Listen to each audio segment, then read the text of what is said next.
घड्याळ 15 मिनिटं पुढे आहे बरं का. त्यामुळे आपण वेळेत आहोत आणि या घड्याळाप्रमाणे आपण 8 वाजता कार्यक्रम संपवू शकतो किंवा 8:15ला संपवू शकतो. म्हणजे कसा हे मिळतं त्याच्यावरती. आज 2 दिग्गजांच्या मध्ये बसण्याचं मला भाग्य मिळालेलं आहे. हे गिर्यारोहणातले तज्ञ आहेत आणि हे शब्दांचे इमले रचतात. असं हे दोघांचं सगळ्यात महत्त्वाचं काम आहे. लोणी सरांच्या बाबतीमध्ये मी भाग्यवान आहे, की मला त्यांची कारकीर्द जवळून पाहायला मिळाली. कारण जेव्हा ते पत्रकारिता करत होते, तेव्हा मी जर्नलिझमचा विद्यार्थी होतो आणि आजही त्यांनी काय लिहिलेलं आहे, हे लोक अगदी आवर्जून वाचत असतात. त्यांचा परिचय करून देऊन मग मांदळे सरांचा परिचय करून देतो आणि मग आपल्या कार्यक्रमाला आपण सुरुवात करूयात. ते महाराष्ट्र टाइम्सच्या पुणे आवृत्तीचे निवासी संपादक आहेत आणि गेली 30 वर्ष पत्रकारितेमध्ये ते कार्यरत आहेत. 90च्या दशकात सकाळमधून कारकिर्दीला त्यांनी सुरुवात केली आणि विज्ञान, पर्यावरण, संरक्षण आणि शिक्षण या विषयातली बातमीदारी प्रामुख्यानं त्यांनी केली. खरं म्हणजे पत्रकारितेमध्ये विज्ञान आणि पर्यावरण हे तसे अवघड विषय मानले जातात. तर विज्ञान आणि पर्यावरण यांच्यावरील लेख त्यांनी लिहून विज्ञानाची तीर्थक्षेत्रे, विज्ञानेश्वरीच्या वाटेवरती ही त्यांची सदर विलक्षण गाजली आणि ज्येष्ठ शास्त्रज्ञ डॉक्टर मेघनाथ सहा यांचं एक छोटेखानी चरित्रही त्यांनी लिहिलेलं आहे. जेव्हा त्यांची मुलाखत सुरू होईल तेव्हा आपल्याला मेघनाथ सहा यांच्याबद्दलचा एक किस्साही ऐकायला मिळणार, की खरं म्हणजे त्यांचं म्हणणं असं आहे, की त्यांना नोबेल पारितोषिकच मिळालं असतं. तर तोही भाग आपण त्यांच्याकडून समजून घेणार आहोत. शिक्षण या विषयावरती ते आवर्जून लिहित असतात. बेरीज वजाबाकी हा महाराष्ट्र टाइम्समधला त्यांचा ब्लॉग प्रसिद्ध आहे. राजकारण, साहित्य, संस्कृती या बाबतीतही ते लेखन करत असतात. अलीकडच्या काळामध्ये त्यांचं सगळ्यात गाजलेलं पुस्तक जे आलेलं आहे, राजहंस प्रकाशननं जे प्रसिद्ध केलेलं आहे, ते म्हणजे पाकिस्तान का मतलब क्या. त्यांनी स्वतः इलेक्ट्रॉनिक्स या विषयातून MSc केलेलं आहे. मी जे तुम्हाला अनेकदा सांगतो, की इतिहासामध्ये सगळ्यात चांगलं योगदान हे नॉन हिस्ट्रीच्या लोकांनी दिलेलं आहे. तर पाकिस्तान का मतलब क्या है याच्यामध्ये इलेक्ट्रॉनिक्सच्या माणसाचं योगदान खूप महत्त्वाचं आहे. पुढे त्यांनी विद्यापीठातून याच विषयात MSc केली. पुणे विद्यापीठातून म्हणजे तत्कालीन पुणे विद्यापीठातून, आता सावित्रीबाई फुले पुणे विद्यापीठातून, ज्याचे कुलगुरू सर आता काळकर सर इथं उपस्थित आहेत. तिथून पत्रकारितेची पदवी घेतली. BBC वृत्तसंस्थेचा पर्यावरण पत्रकारितेचा अभ्यासक्रम त्यांनी पूर्ण केला. याच्याच जोडीला संरक्षण विभागाचा संरक्षण पत्रकारितेचा अभ्यास त्यांनी पूर्ण केला आणि पुणे शहरामध्ये जिथे जिथे पत्रकारिता हा विषय शिकवला जातो तिथे तिथे सर हे अभ्यागत प्राध्यापक आहेत. भरपूर लिखाण त्यांनी केलेलं आहे. त्यांच्याकडून आपण हा सगळा भाग समजून घेणारच आहोत. दुसरी जी व्यक्ती आहे, तर माझ्या आयुष्यामध्ये पहिल्यांदा मी गिर्यारोहण या विषयातल्या व्यक्तीलाच प्रश्न विचारण्याचं भाग्य मला मिळालेलं आहे. मुलाखतकाराला सर्वच विषयातलं समजतं असं काही नाही, असं मारणेंना एकदा सिद्ध करायचं होतं. म्हणून त्यांनी मग गिर्यारोहण या विषयातल्या व्यक्तीला आज इथं आणलेलं आहे. खरं म्हणजे हे जे आजचे गिर्यारोहक आहेत ते खरं आहेत डॉक्टर, म्हणजे ते आहेत आयुर्वेदाचे डॉक्टर आणि त्यांच्या सगळ्यात आवडीचा भाग आहे ते गिर्यारोहणाचा. अनेक मोठे यशस्वी झालेले लोक असं सांगतात, की मला खरं म्हणजे या विषयात यायचंच नव्हतं. यांचं तसं नाही आहे, यांना डॉक्टरही व्हायचं होतं आणि गिर्यारोहणातही मुसाफिरी करायची होती. ते एक ख्यातनाम डॉक्टर, गिर्यारोहक, गिर्यारोहण प्रशिक्षक आणि सगळ्यात महत्त्वाचं म्हणजे याच्याच जोडीला ते सामाजिक उपक्रमांमध्ये सुद्धा त्यांचा प्रचंड सहभाग आहे. द चॅलेंज ऑफ एव्हरेस्ट या बोर्ड गेमचं त्यांनी निर्माण केलेलं आहे. एन्ड्युरो हा जो गेम आहे पुण्यामध्ये जो प्रसिद्ध आहे, तर तो 6 वेळा त्यांनी जिंकलेला आहे. हिमालयातल्या गिर्यारोहणाचा त्यांना प्रचंड अनुभव आहे. मी फक्त नावं वाचून दाखवतो, पूर्ण माहिती हळूहळू आपण त्यांच्याकडून घेऊयात. कांचनजुंगा, माउंट चो ओयू, अन्नपूर्णा, माउंट कून, मंदा, माउंट मेरा, माउंट स्टोक कांगरी ही नावं मी माझ्या आयुष्यात कधीही वाचलेली नव्हती. त्यांचा बायोडेटा वाचताना मी त्यांना शेवटी विचारलं, हे सगळं आहे कुठं? मग ते मला सांगत होते, की हे तिबेटमध्ये आहे, नेपाळमध्ये आहे, भारतामध्ये आहे. आपल्याला कल्पनाच नसते. 3 अष्टहजारी शिखरांवरती यशस्वी चढाई करणारे भारतातले ते एकमेव डॉक्टर आहेत. तुमच्यापैकी कोणाला विक्रम मोडायचा असेल तर म्हणून मी ही माहिती तुम्हाला दिलेली आहे. रॉक क्लाइम्बिंगचा त्यांना प्रचंड अनुभव आहे आणि अन्नपूर्णा या शिखरावरती लिहिलेलं यशोगाथा अन्नपूर्णेची हे भारतातलं अन्नपूर्णा या विषयावरचं एकमेव पुस्तक आणि जे मराठी भाषेमध्ये लिहिलेलं आहे. त्यामुळे मराठीला अभिजात भाषा का म्हटलं जातं त्याचं कारण ते आहे. सह्याद्रीतल्या ड्यूक स्नोज असेल, तैलबैला असेल, लिंगाणा, डांग्या याच्यावरती तर त्यांनी यशस्वी चढाई केलीच, परंतु पहिल्यांदा जीवधन किल्ल्यावरचा शिवगिरी मार्ग त्यांनी शोधून काढला. हडसर किल्ल्यावरती हडसर प्रजासत्ताक, मदनगडवरती अरुणोदय मार्ग आणि नीरा सुळक्यावरती काळमजाई मार्ग हाही त्यांनी शोधून काढला. कांचनजुंगा मोहिमेवरती असताना 7400 मीटर उंचीवरती 2 बंगाली गिर्यारोहकांवरती उपचार करून त्यांना त्यांनी जीवनदान दिलेलं आहे. अनेकदा आपण वर्तमानपत्रामध्ये अशी बातमी असते, की विमानाच्या प्रवासामध्ये विचारतात, "या विमानात कोणी डॉक्टर आहे का?" तर जसं तिथे फायदा होतो, तसं या मोहिमेमध्ये त्या दोघांना फायदा झाला आणि खरं म्हणजे डॉक्टरचं जे मूळ काम आहे, एखाद्या व्यक्तीला जीवदान देणं, त्यामुळे डॉक्टर हे अजरामर आहेत. 2005च्या नेपाळच्या भूकंपामध्ये त्यांनी बचाव आणि मदत कार्यामध्ये मदत केलेली आहे. एव्हरेस्ट बेस कॅम्पवरती ते कार्यरत आहेत. हिमालयन रेस्क्यू असोसिएशनमध्ये ते आहेत आणि सगळ्यात शेवटी आपल्या सगळ्या मुलाखतीमधून ते एका कोर्सची सुद्धा घोषणा करणार आहेत. तर सुरुवातीला मी लोणी सरांपासून सुरुवात करतो. लोणी सरांच्या ऑफिसमध्ये केव्हाही गेलं तर ते काम झाल्यानंतर अनेक लोक संगणकावरती पत्ते खेळत बसलेले असतात. मी अमेरिकेबद्दल बोलतोय. लोणी सरांकडे मी केव्हाही गेलो, की मला असं दिसायचं, की ते कुठल्यातरी भाषेचा अभ्यास करतायत आणि मग मी त्यांना विचारायचो, "अहो सर, तुम्ही हे काय करताय?" तर आज मराठीतली चतुरस्र पत्रकारिता जी म्हणता येईल आणि वेगळा विचार कायम, स्वतःचा एक स्वतंत्र विचार. तर त्यांना नेहमी असं वाटतं, की चुकीचा का होईना पण स्वतःला एक स्वतःचा विचार पाहिजे. तर हे सगळं लेखनातली जी कौशल्य आहेत, तर तुमचं जरा शालेय शिक्षण, महाविद्यालयीन शिक्षण आणि तुम्ही या क्षेत्राकडे कसे आलात, हे जर तुम्ही आमच्या श्रोत्यांना सांगितलंत, तर बरं होईल. नमस्कार. मी संयोजकांचे आभार मानतो, की मला इथं बोलवलं त्याबद्दल. खरं तर हा उपक्रम जो आहे लेखक वाचक मेळाव्याचा या उपक्रमात महाराष्ट्र टाइम्स सुरुवातीपासून सहभागी आहे. त्यामुळे जेव्हा मला पांडे सरांनी याबाबत आधी विचारलं त्यावेळेला मला खूप संकोचल्यासारखं झालं होतं. कारण आपल्याच उपक्रमात आपण कसं यावं?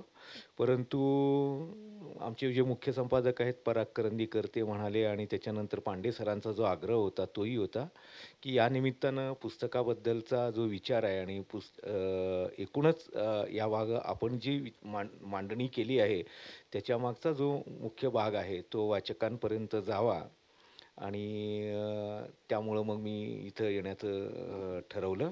मी आभार मानतो आणि आत्ता जो सरांनी प्रश्न विचारलेला आहे, की त्या प्रश्नाचं मी थोडक्यात उत्तर द्यायचं झालं तर एक की पत्रकारितेत मी जाणीवपूर्वक आलो. मी नेहमी सांगतो, की I am a journalist bye choice, की मी ठरवून पत्रकारिता करायची म्हणून पत्रकारितेत आलो. आपल्याला दुसरं काही करता येत नव्हतं किंवा जमत नव्हतं म्हणून मी पत्रकारितेत आलेलो नाही आहे. आणि मी जेव्हा पत्रकारितेत यायचं ठरवलं होतं, त्यावेळेला एक छोटासा मी किस्सा सांगतो, की मी बी-एससी झालो होतो. बी-एससी झाल्यावर मी मूळचा सोलापूरचा. माझ्या यांनी भाषेचा उल्लेख केला त्यामुळं सांगतो, माझी मातृभाषा खरं तर कन्नड आहे. घरी आम्ही अजूनही कन्नडच बोलतो. परंतु माझं शिक्षण झालं मराठी माध्यमातून. त्यामुळं माझं स्वतःशी बोलण्याची जी भाषा आहे ती मराठीच आहे. त्यामुळं आणि मग आमच्या घरी कन्नड भाषिक जरी असलो, तरी माझ्या वडिलांच्या धोरणामुळं असेल, की मुलांनी वाचलं पाहिजे म्हणून त्या काळात आमच्याकडं स्थानिक वृत्तपत्र तर यायचं, याच्याशिवाय केसरी यायचा, महाराष्ट्र टाइम्स यायचा तेव्हा, जो सोलापुरात संध्याकाळी 6 वाजता यायचा. तर आम्ही शाळेतून घरी आल्यावर महाराष्ट्र टाइम्स वाचायचो. याच्याखेरीज त्यावेळेला जी गाजत असलेली मासिकं होती, म्हणजे मला आठवतं, की आम्ही खूपच लहान होतो त्यावेळेला, पण मनोहर नावाचं साप्ताहिक यायचं आमच्याकडं किंवा माणूस नावाचं साप्ताहिक यायचं. सोव्हिएत संघ त्यावेळेला निघायचा, तर तो यायचा. याच्यामुळं एक वाचनाची पृष्ठभूमी घरातून नियतकालिक वाचनाची अशी सुरू झालेली होती. आणि मग हळूहळू पुस्तक वाचनाची पण आवड निर्माण झाली. वृत्तपत्र वाचत असल्यामुळं मला तेव्हापासूनच वाटायला लागलं, की वृत्तपत्रात कसं लिहिलं जातं, काय केलं जातं आणि त्याची कुतूहल असायचं आणि ते कुतूहल असं, की मला आजही कधी-कधी गमतीशीर तुम्हाला आश्चर्य वाटेल, की मला काही हेडिंग अजूनही लक्षात आहेत. म्हणजे सावरकरांची ज्यावेळेला जन्मशताब्दी होती, त्यावेळेला महाराष्ट्र टाइम्समध्ये जो लेख आला होता रविवारच्या पुरवणीत, त्या लेखाचे शीर्षक जे होतं ना, ते असं होतं, की निळे आकाश, काळे पाणी, बलिदानाची अमर कहाणी. तर हे शीर्षकही माझ्या लक्षात राहिलं किंवा मला अजूनही आठवतं, की त्यावेळेला आम्ही कदाचित माहीत नाही मी 6वी किंवा 7वीत असेन. पण एक शीर्षक होतं ते लक्षात राहिलेलं आहे आणि ते काय फार आकर्षक किंवा यमक जुळवलेलं पण शीर्षक नव्हतं. ते शीर्षक होतं, की घराबाहेर पडलेल्या 4 स्त्रिया आणि त्या 4 स्त्रिया कोण होत्या? तर एक होत्या इंदिरा गांधी, दुसऱ्या होत्या मेनका गांधी, तिसऱ्या होत्या शालिनीताई पाटील आणि चौथ्या होत्या डिंपल कापाडिया. की या चौघांचंही त्यावेळेला काही प्रकरण पण त्यामुळं काय झालं, की अशा छोट्या-छोट्या गोष्टी या लक्षात राहिल्या किंवा राम गणेश गडकरी यांच्यावरचा एक लेख मठात आला होता. भीमराव कुलकर्णी नावाचे लेखक होते आणि त्यांनी लिहिलेलं त्या लेखाचं शीर्षक मला आजही आठवतं, की राम गणेश गडकरी काही कोडी काही उलगडली. मी हे एवढं थोडं तपशिलाने सांगितलं, की वाचत असताना काही आकर्षक शीर्षकं म्हणा, वेगळी मांडणी म्हणा, हे वाचकाच्या लक्षात राहतात आणि ते लक्षात राहिलेचं जर मूल लहान वयात असेल, तर तो पुढं आयुष्यभर ते कॅरी करू शकतो. मी हे स्वानुभवावरून सांगतो. यामुळं मला ती गोडी निर्माण झाली. त्यानंतर मग मी बी-एससी माझं पूर्ण झाल्यावर मला वाटलं, की तोपर्यंत आम्हाला माहिती होती, की एक जर्नलिझम नावाचा कोर्स आहे आणि तो केला की पत्रकार होता येतं. आणि सोलापुरात त्यावेळेला भारती विद्यापीठ नुकतंच आलं होतं आणि त्यांचा एक जर्नलिझमचा छोटा सर्टिफिकेट कोर्स होता. म्हणून मी तिथं ॲडमिशन घ्यायला गेलेलो होतो, म्हणजे एंट्रन्स टेस्ट द्यायला. एंट्रन्स टेस्टनंतर तिथं इंटरव्ह्यू होता. तर मला आठवतं, की अरविंद जोशी म्हणून त्यावेळेला तरुण भारतमध्ये सहसंपादक होते आणि मी कॉलेजमध्ये असताना त्या वृत्तपत्रातील कॉलेजविषयक घडामोडींचं वार्तांकन करून देत होतो. छोटे-छोटे लेख देत होतो. तर ते होते. तर ते मला म्हणाले, की "तुझा बी-एससीचा रिझल्ट लागला का?" तर मी जस्ट माझा रिझल्ट त्यावेळेला लागला होता आणि मला थर्ड इयर बी-एससीला बरे मार्क होते. तर ते म्हणाले, की "तू पत्रकार काय केव्हाही होशील. तू एम-एस-सीला आधी ॲडमिशन मिळत असेल तर एम-एस-सी कर. कारण त्याचा उपयोग तुला होईल आणि तुला वाटलं एम-एस-सी केल्यानंतर, की पत्रकार नाही झालं तरी चालेल, तरी काही फरक पडणार नाही आणि जर तुला वाटलं तर तुझ्या एम-एस-सीची डिग्री काही वाया जाणार नाही." आणि त्यामुळं मग मी एम-एस-सी केलं आणि एम-एस-सी केल्यानंतर मी एक वर्षभर वेगळ्या इंडस्ट्रीत काम केल्यानंतर मग मी इथं पत्रकारितेत आलो आणि तो मी मगाशी म्हटलं तसं अपघाताने नव्हे तर ठरवून आलो आणि एम-एस-सी केल्याचा मी जेव्हा सकाळमध्ये इंटरव्ह्यू माझी होती सकाळमध्ये त्यावेळेला रिटर्न टेस्ट घ्यायचे रिटर्न टेस्ट आणि इंटरव्ह्यू आणि त्याच्यानंतर सिलेक्शन व्हायचं. कोवळेकर साहेब संपादक होते. तर ते त्यावेळेला मला म्हणाले, की "तुम्ही एम-एस-सी झालेले आहात, तर तुम्ही तुमचं जे बॅकग्राऊंड आहे, त्याचा आम्हाला काय उपयोग करून द्याल? म्हणजे पत्रकारितेला म्हणा किंवा." तर मी म्हटलं, की "मी प्रयत्न करतो." तर ते म्हणाले, की "प्रयत्न नाही करा. तुम्ही इतर रिपोर्टिंग काही फारच नाही केलं तरी चालेल. म्हणजे काय जनरल पॉलिटिक्स असेल, हे असेल. तुम्ही विज्ञानावर लिहा." तर मला आश्चर्यही वाटलं आणि आज मागं वळून बघताना, की त्यांचा जो निर्णय होता, तो किती चांगला होता. त्यामुळे मी सुरुवातीच्या काळात जाणीवपूर्वक विज्ञानविषयक वार्तांकन करत गेलो. पुण्यात मी पहिलं जे सदर आता सरांनी उल्लेख केला, एक विज्ञानाची तीर्थक्षेत्रे नावाचं सदर केलं. तर त्यावेळेला ते दर 15 दिवसांनी मी पुण्यातल्या आणि वेगवेगळ्या रिसर्च इन्स्टिट्यूटबद्दल लिहित होतो. गुगल नसतानाचा काळ होता तो 1996-97चा. तर त्या काळात विज्ञानाच्या तीर्थक्षेत्रेसाठी मी पुण्यातल्या सर्व संस्थांना भेटी दिल्या. NCLला गेलो म्हणजे इथल्या सगळ्या. तर मी त्यावेळेला बघितलं पुण्यात जवळ-जवळ 22 का 23 विज्ञान संस्था होत्या. त्यातल्या अनेक संस्था पुण्यातल्याही अनेकांना माहिती नव्हत्या. म्हणजे आता इथं आहोत इथं खाली शेजारीच आघारकर रिसर्च इन्स्टिट्यूट आहे. तर ते जे करणारे गृहस्थ होते सुरू करणारे, ते कलकत्त्याच्या इन्स्टिट्यूटमध्ये होते. तिथून ते रिटायर्ड झाल्यावर त्यांना जो प्रॉव्हिडंट फंड वगैरे मिळाला त्या काळाचा, त्याचा त्यांनी बीज निधी म्हणून वापर करून ही इन्स्टिट्यूट उभी केलेली आहे. किंवा आता हे जे सिमला ऑफिस आहे त्याच्याबद्दल पण मी लिहिलेलं होतं. तर त्याला सिमला ऑफिस का म्हणतात? तर त्याचं कारण असं की ती जे हवामान विभागाचं ती जी शाखा आहे ती वास्तविक सिमल्याला होणार होती. आणि मग नंतर लक्षात आलं की तिथल्यापेक्षा पुण्यात केलं तर त्याचा जास्त ॲक्युरेट होण्यास मदत होईल. म्हणून मग म्हणून ते पुण्यात आली. म्हणून मग त्याला सिमला ऑफिस म्हणायला लागलेले. अशा अनेक संस्थांचे मी हे करत गेलो आणि त्याचा मला फायदा असा झाला की मग हळूहळू विज्ञानबद्दल मराठीतून लिहिणं आणि असं करणं झालं.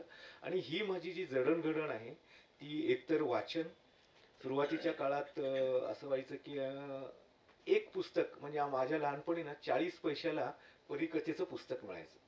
एक पुस्तक जर आम्ही घेतलं ना तर वर्गात 50-60 मुलं असायची, त्यातले 25-30 मुलांकडे एक एक पुस्तक असायचं. म्हणजे 40 पैशामध्ये आम्ही किमान 25 पुस्तकं वाचायचो. आणि त्यावेळेला दुसरं काहीही साधन नव्हतं.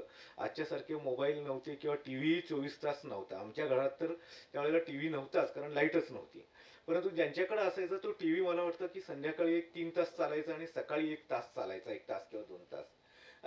साप्ताहिकी नावाचा एक कार्यक्रम टीव्हीवर असायचा.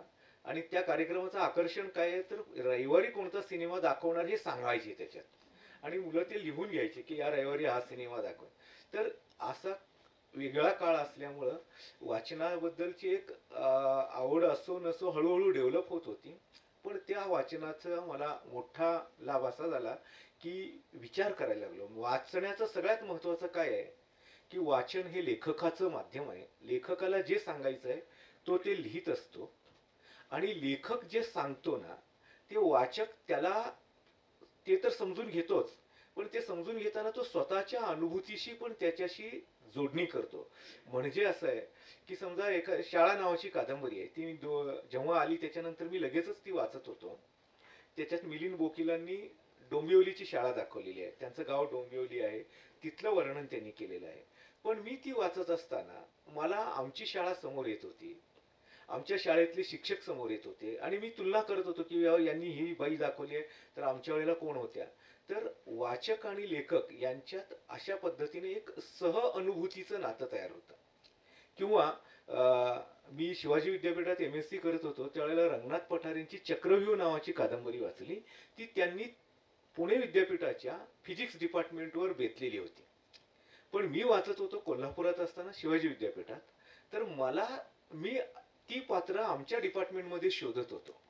तर हा जो एक भाग आहे ना, तो वाचनच करतं. आता जर शाळावर सिनेमा आला ना, तर तो सिनेमा तुम्हाला कुठल्याही प्रकारे तुमची शाळा आठवू देत नाही, कारण तेवढा वेळच नसतो. कारण ते दिग्दर्शकाचं माध्यम आहे आणि दिग्दर्शक तुमच्यावर प्रतिमा थोपत असतो आणि इतक्या वेगाने ते दृश्य तुमच्या समोरून जात असतात. तर सिनेमा बघताना आपल्याला फार विचार करायला वेळ मिळत नाही, वाचताना वेळ मिळतो. म्हणून इंग्रजीत एक म्हण आहे की रिडिंग बिटवीन द लाईन्स, म्हणजे 2 ओळींच्या पांढऱ्या जागा, जी रिकामी जागा आहे त्याच्यातून पण कधी कधी लेखक अर्थ ध्वनित करत असतो. तर ही वाचनाची जी बैठक आहे त्याच्यामुळं मी विचार पण करायला लागलो आणि लिहायला पण लागलो. ठीक. वा. तुम्हा सगळ्यांच्या लक्षात आलं असेल की लोणी सर हे अत्यंत हाडाचे शिक्षक आहेत. कारण एक प्रश्न जो विचारला त्याच्यामध्ये त्यांनी एवढा प्रचंड मोठा कालखंड कव्हर केलेला आहे. मांजरे सर, तुमच्या सगळ्या जडणघडणीच्या सुरुवातीच्या दिवसांबद्दल काय सांगा? माझी जी जडणघडण झाली, मी गावचा तसा म्हणजे शहरी जीवनाची सवय कधी नव्हती. माझं सगळं बालपण जे गेलं ते अवसरी बुद्रुक म्हणून जे गाव आहे मनसरच्या जवळ, तिथं मी लहानाचा मोठा झालो. 10वी पर्यंत तिथं होतो. आणि शाळेत असताना मला आत्ता लेखक वाचक संवादात बोलवलं, मला कधी वाटलं नव्हतं मी कधी लेखक होईल, आणि गिर्यारोहक तर त्याहून वाटलं नव्हतं. कारण लेखन करत असताना निबंध लिहायला असायचा आधी आपल्या मराठीच्या ह्याच्यात किंवा इंग्लिशमध्ये. तर त्याच्यात निबंध लिहित असताना 15 मार्काचा निबंध असायचा, तो 6-7 मार्क मला त्याच्यात पडायचे. आणि भाषा माझी सगळ्यात खराब होती आणि जे लिहायचो त्याच्यात प्रचंड खाडाखोड, आणि याच्याने खूप साऱ्या घरी कंप्लेंट पण यायच्या की असं असं होतंय. त्यामुळं असं वाटलं नव्हतं कधी लेखक होईल. नंतर पुण्यात आलो आणि पुण्यात आल्यानंतर मग एन्ड्युरोची स्पर्धा तुम्ही मगाशी उल्लेख केला, त्या निमित्ताने माझे जे सहकारी आहेत त्यांच्याशी माझी ओळख झाली आणि साहसाची आवड तिथून निर्माण झाली. त्याच वेळेस जसं आत्ता सरांनी सांगितलं की लेखक आणि वाचक सहानुभूती जी आत्ता सांगितली, तसं त्यावेळेस माझ्या हातात 2 पुस्तकं पडली. 12वीची मी CET दिली होती आणि तेवढे मार्क मिळाले नव्हते आणि म्हणून परत एक रिअटेम्प्ट करायचा ठरला.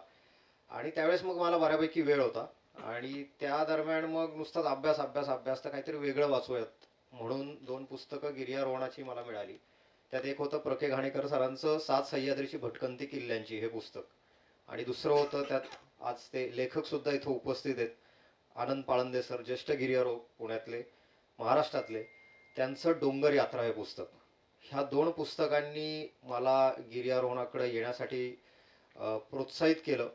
ते किल्ले बघून मग किल्ल्यांनंतर वेगवेगळ्या डोंगर यात्रेत जे वर्णन आहे की किल्ल्यांच्या पलीकडचं आहे थोडंसं, घाटवाटा, तिथला निसर्ग, डोंगर धारेने, एका डोंगर धारेने तुम्ही प्रवास सुरू करता तर दुसऱ्या डोंगर धारेवर संपवता. अशी ती काही वर्णनं होती. म्हणजे सगळ्यांची आपल्या जे महाराष्ट्रातली लोक आहेत त्या सगळ्यांची सुरुवात जी होती ती महाराष्ट्रातले किल्ले बघण्यापासून.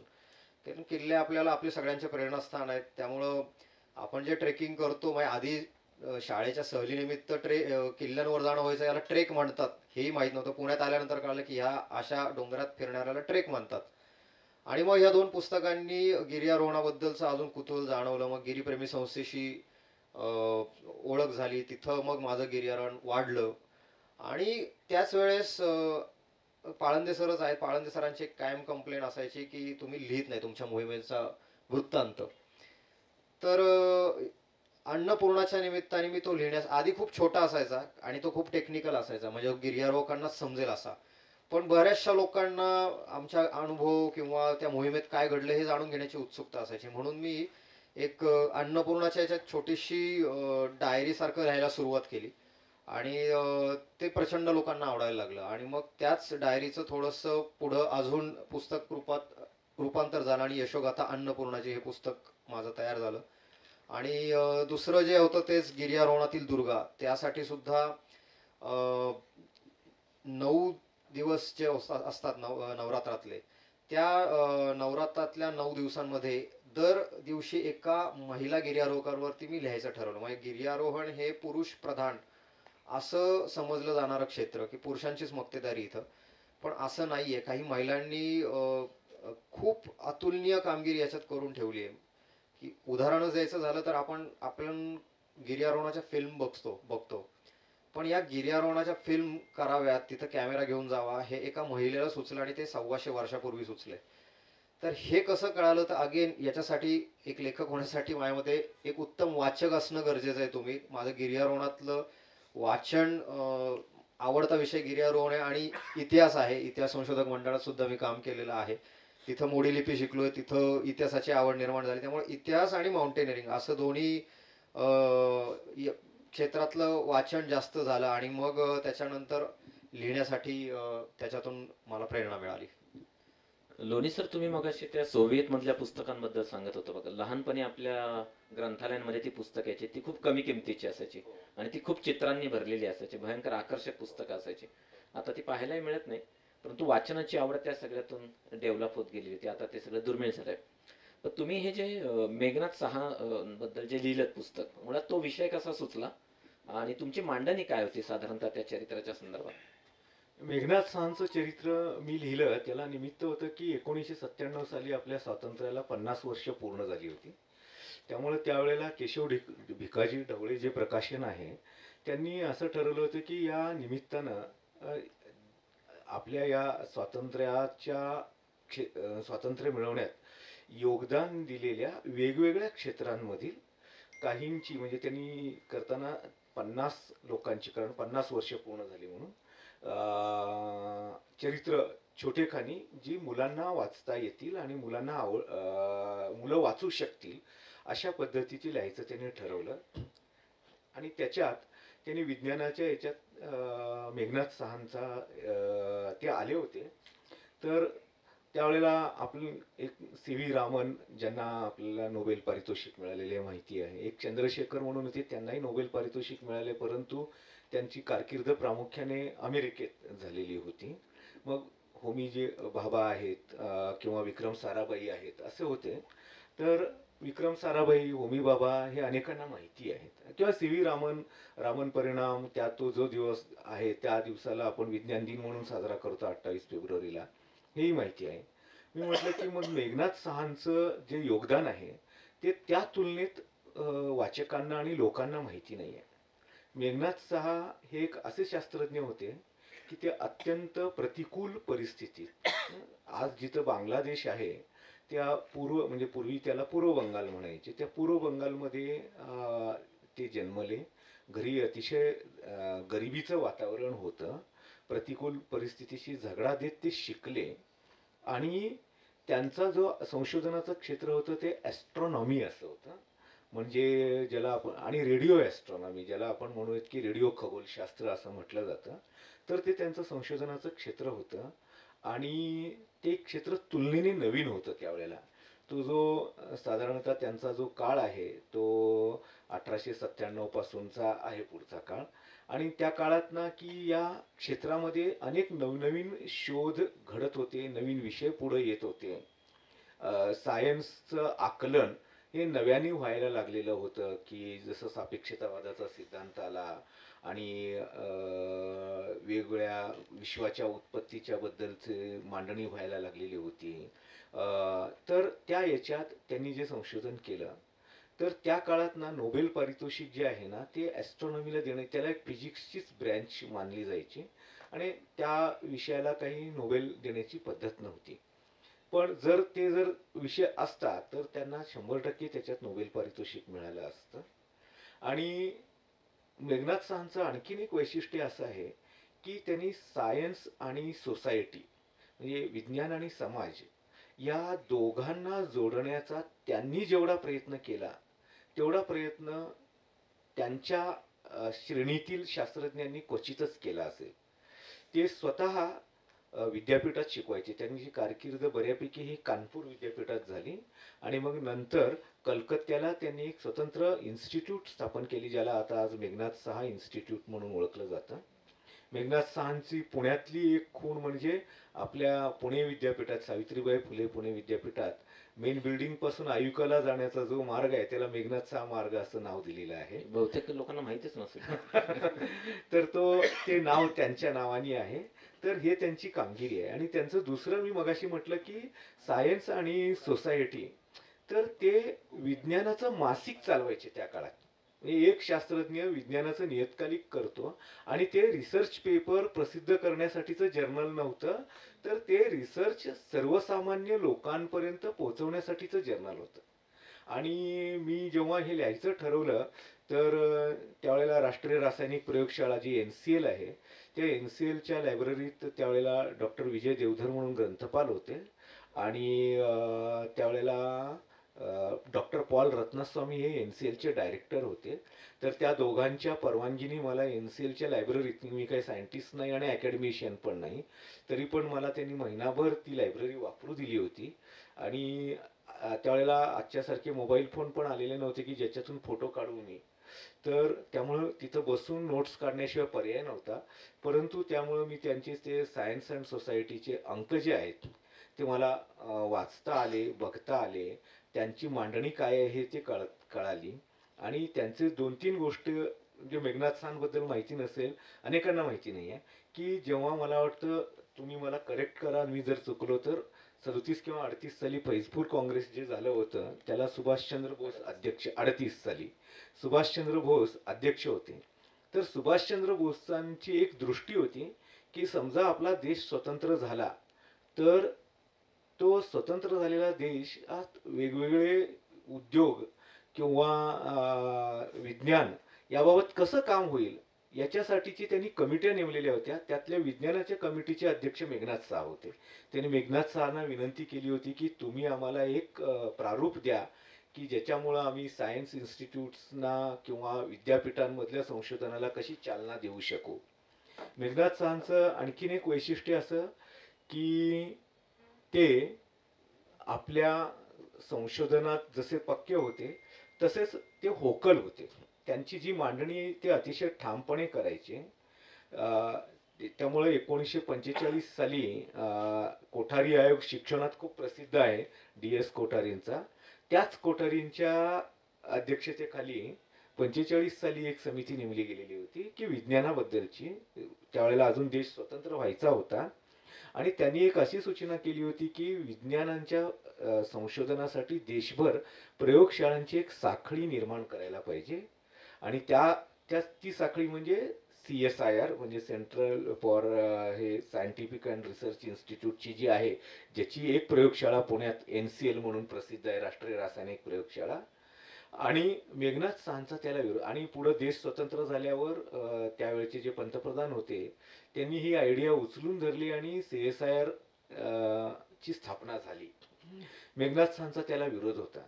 त्यांचं म्हणणं होतं की विद्यापीठांमधून जर संशोधनाला आपण बाजूला काढलं आणि ते स्वतंत्र इन्स्टिट्यूटमध्ये जर गेले तर शास्त्रज्ञ आणि विद्यार्थी यांच्यातला संवाद थांबेल. विद्यार्थ्यांना आपले शिक्षक संशोधन करतायत हे दिसणार नाहीत आणि त्यामुळं विद्यापीठातून चांगल्या प्रकारचं संशोधन निर्माण होऊ शकणार नाही. परंतु त्यावेळेला देश नव्याने उभा करायचा होता. नेहरूंची एक दृष्टी होती. त्यांना असं वाटत होतं की विज्ञान प्रयोगशाळा वेगळ्या केल्यानंतर आणि त्याची उद्योगाशी, कारण ते इंडस्ट्रीशी पण जोडलेलं होतं. तर सायंटिफिक अँड इंडस्ट्रीयल रिसर्च असं ते होतं आणि मग त्याच्यामुळं त्यांनी ते त्याच्यावर ठाम राहिले. तर मेघनाथांनी ते विरोध करून तेवढं थांबले नाही, तर 1952ला जी निवडणूक झाली तर ते निवडणूक स्वतंत्रपणे लढले आणि विशेष म्हणजे ते जिंकून आले. म्हणजे विचार करा की एक शास्त्रज्ञ निवडणूक लढवतो आणि जिंकूनही येतो, म्हणजे त्याची समाजाशी असलेली नाळ ही किती घट्ट आहे.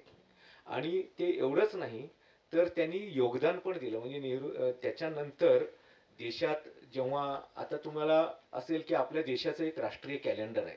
आता काल आपला गुढीपाडवा झाला, भारतीय म्हणजे आपलं मराठी नववर्ष दिन किंवा हिंदू नववर्ष दिन आपण काल साजरा केला. तर परंतु तुम्हाला माहिती आहे का, आपले हे जे आहेत ते देशात वेगळ्या ठिकाणी आहेत. म्हणजे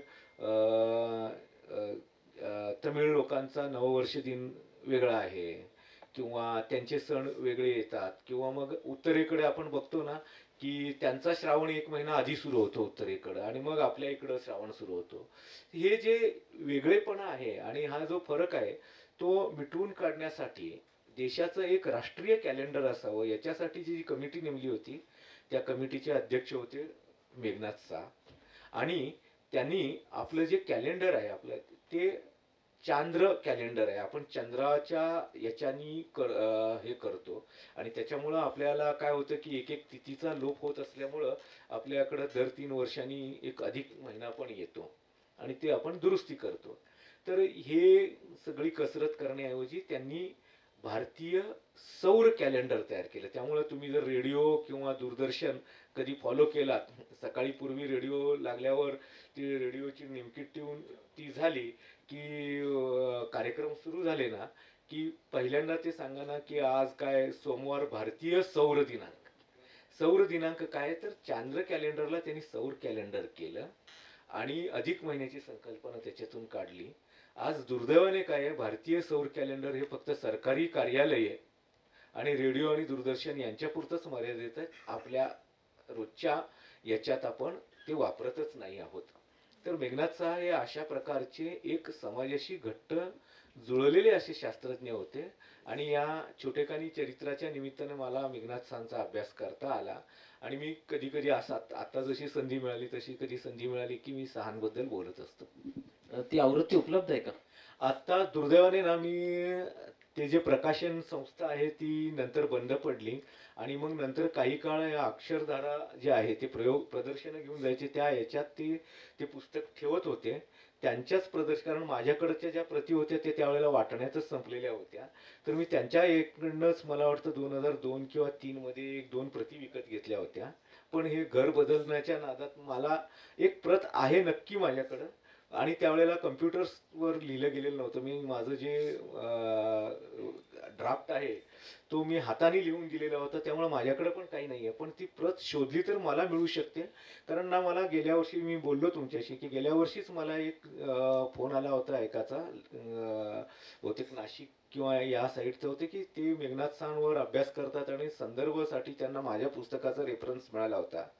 तर ते म्हणाले होते की तुमच्याकडं प्रत असेल तर द्या. तर माझ्याकडे पण त्यावेळेला प्रत सापडली नव्हती. मी तुम्हाला देण्यासाठी पण आता मी शोधत होतो तर ती मिळाली नाही. ती बघावं लागेल आता. नाही, मी प्रश्न का विचारला, पहिली आवृत्ती जर संपली असेल तर तुमच्या उजवीकडे आणि तुमच्या समोर 2 प्रकाशक बसलेले आहेत. तुम्ही NBT तर्फे पुस्तक छापू शकता, निळकंठ तर्फे पुस्तक छापू शकता. मला काही दोघांमध्ये भांडणं नाही लावायची, परंतु खूप मोठं व्यासपीठ मिळेल आणि सावित्रीबाई फुले पुणे विद्यापीठ. NBT मी मेघनाथ शाहांचं चरित्र छापलेलं आहे, पण माझं जे पुस्तक आहे ते NBT पेक्षा वेगळं आहे आणि त्याच्यासाठी मी एक जाता जाता फक्त मेघनाथ शाह आणि विक्रम साराभाई यांच्या करिअरची पण तुलना झालेली आणि त्याच्यावर एक पुस्तक आहे आणि ते पुस्तक सर मला पुणे विद्यापीठाच्या लायब्ररीत मिळालं. जयकर लायब्ररीमध्ये हे पुस्तक आहे आणि मी तिथनंच ते घेऊन मी तो रेफरन्स त्याच्यात दिलेला आहे. दोघांचं करिअर साधारणतः एकाच वेळेला सुरू झालं. फक्त साराभाईंचं काय झालं की त्यांनी त्यावेळच्या सगळ्या त्या सरकारी याच्यात ते होते आणि मेघनाथ सानचं मी मगाशी सांगितलं तसं ते बंडखोर वृत्तीचे होते. त्यामुळे ते मागं पडले आणि दुर्दैवाने त्यांना दीर्घायुष्य पण मिळालं नाही. ते मला वाटतं 1956ला संसदेत जात असतानाच त्यांना हार्ट अटॅक आला आणि ते गेले. हं? परंतु मी माझ्या पुस्तकामध्ये ना हा पण एक रेफरन्स दिलेला आहे की साराभाई आणि मेघनाथ सा यांच्यातलं करिअर आणि त्यांचं वेगळेपण काय आहे याच्याबद्दल. एनबीटीने जर पुस्तक काढलं तर मारणे घ्या मनावर. मांदळ्यांकडे येऊयात. तुम्ही जे डॉक्टर झालात त्याला बहुतेक तुमचं वाईट हस्ताक्षर कारणीभूत झालं असं तुम्ही मगाशी सूचन केलं. तुमचा तो प्रवास मला कळला नाही, कारण इथं खूप मुलं मुली आलेले आहेत आणि ज्यांना पुढे करिअर करायचं असतं. तर तुमचं शालेय जीवन आणि तुमचं मेडिकल मधला प्रवेश आणि मेडिकलचं शिक्षण तुम्ही कसं सगळं पूर्ण केलं त्याबद्दल जरा सांगा. शालेय शिक्षण जसं मी सांगितलं 10वी पर्यंत गावात झालं. 11वी 12वी पुण्यात आलो आणि मेडिकलला वडील स्वतः डॉक्टर आहेत आणि त्यामुळे वडिला डॉक्टरांचा मुलगा डॉक्टर या अशा याच्यात नाही आज नाही आलेले. तर त्यामुळे मेडिकलला ॲडमिशन घेतलं आणि मला बायोलॉजीची पण आवड होती. म्हणजे मी 10वी नंतर 11वीला जसं ॲडमिशन घेतलं तसं मॅथ्स सोडलं मी. मला अजिबात आवडायचं नाही मॅथ्स. कसा बसा पास झालो होतो 10वीला आणि 11वीला बायो घेतलं आणि ऑप्शनला जॉग्राफी होतं आणि भूगोलात मी माझ्या कॉलेजला टॉपर होतो. 90 मार्क मिळाले होते आणि बायोलॉजीला सुद्धा 100 पैकी 95 मार्क होते बोर्डाला 12वीला. त्यामुळे दोन्ही आवडते विषय होते. त्याच्यानंतर जसं मी सांगितलं हे गिर्यारोहण आणि हे सगळं सुरूच होतं त्या दरम्यान. महाविद्यालयीन शिक्षण जसं सुरू झालं, आता बऱ्याच लोकांना प्रश्न पडतो की मेडिसिन, गिर्यारोहण, एकतर मेडिसिनला असलेला अभ्यास हे कसं सांभाळलं गेलं. तर मी जसा फर्स्ट इयरला ॲडमिशन घेतलं त्याच्यानंतर प्रत्येक शनिवार रविवार, त्यात शनिवारी पण कॉलेज असायचं, मग कधी हाफ डे घेऊन किंवा मग शनिवारी संध्याकाळी निघून माझं गिर्यारोहण सुरू असायचं. जे कॉलेजमधले सांस्कृतिक कार्यक्रम होतात किंवा बाकी डेज असतात वेगवेगळे, त्याच्यात कधी मी सहभागी झालो नाही, त्यावेळेस गिर्यारोहण करायचो आणि मग इतर वेळी माझा सगळा अभ्यास चालायचा. म्हणजे आमच्याकडं सगळे आयुर्वेदामध्ये श्लोक जे आहेत वेदांमधले, आयुर्वेदातले, तर ते जर लिहिले आणि त्याचं जर तुम्ही एक्सप्लेनेशन देऊ शकलात तर मार्क्स चांगले मिळतात. आणि त्याचबरोबर तुम्हाला सगळी चिकित्सा सूत्र लक्षात ठेवायची, म्हणजे जशी ॲलोपॅथीमध्ये सगळे हे द्या ते द्या असं असं सगळं असतं, पण आयुर्वेदाचं थोडंसं वेगळं आहे. आयुर्वेदाला फक्त तुम्ही एक श्लोक लक्षात ठेवला तर त्या श्लोकानंतर तुम्हाला खूप मोठं म्हणजे विस्ताराने तुम्ही त्याच्यात चिकित्सा करू शकता. एक फक्त मेन सूत्र आहे, त्याच्यात तुम्ही तुमच्या बुद्धीनी, तुमच्या ज्ञानाने भर टाकून त्याच्यात वेगवेगळी थेरपी तुम्ही करू शकता, म्हणून ते सूत्र महत्वाचं. तर असे श्लोक आहेत वेगवेगळ्या चिकित्सेचे. मग ते श्वास चिकित्सा असेल, तुमचा पक्षाघात झाला असेल, पॅरालिसिस असेल, त्याचं असेल, तर ह्या ठराविक महत्वाच्या व्याधी, प्रमेय म्हणजे डायबिटीस असेल, तर अशांची सूत्र आहेत. तर आम्हाला ही सगळी सूत्र पाठ करावी लागायची. त्यामुळे ही सूत्र पाठ करत असताना म्हटलं आता आपलं व्यायाम पण झाला पाहिजे, आपलं गिर्यारोहण पण झालं पाहिजे. त्यामुळे मी ट्रेकला किंवा व्यायाम करत असताना ही सूत्र रेकॉर्ड करायचो मोबाईलवरती आणि ती कानात टाकून, त्यावेळेस इयरफोन्स होते, तर ते टाकून ग्राउंडला राऊंड मारणं किंवा ट्रेकला चालत असताना ते कानात घालून ते ऐकत राहणं. त्याच्यामुळे ते सतत संस्कार होत राहिले कानावरती की हा असं असं आहे. मग ते लक्षात राहत नव्हते म्हणून त्याला गाण्याची चाल लावून असं करून ते अजून पटपट लक्षात राहायला लागले. तर हे असं अभ्यास आणि याची सांगड घालत होतो. सेकंड इयरला असताना तर अजून म्हणजे मला गिर्यारोहणाची आवड लागली. याचा फायदा जास्त झाला सेकंड इयरला, कारण सेकंड इयरला आमच्याकडं द्रव्यगुण विज्ञान असा एक सब्जेक्ट आहे. म्हणजे थोडक्यात सांगायचं झालं ॲलोपॅथीमधलं तर फार्मॅकॉलॉजी सारखं, की औषधी वनस्पती त्या कशा ओळखायच्या, त्याचं द्रव्य, त्याचं रसवीर्य विपाक म्हणजे ते कसं काम करतं, त्याचे गुण काय असतात. तर ह्या सगळ्या गोष्टी सेकंड इयरला होत्या. आणि सेकंड इयरला त्यामुळं जसं म्हणजे त्याच्या फील्ड व्हिजिट असतात, तो विषय काय असं तुम्हाला इथं बसून शिकवता येण्यासारखा नाही.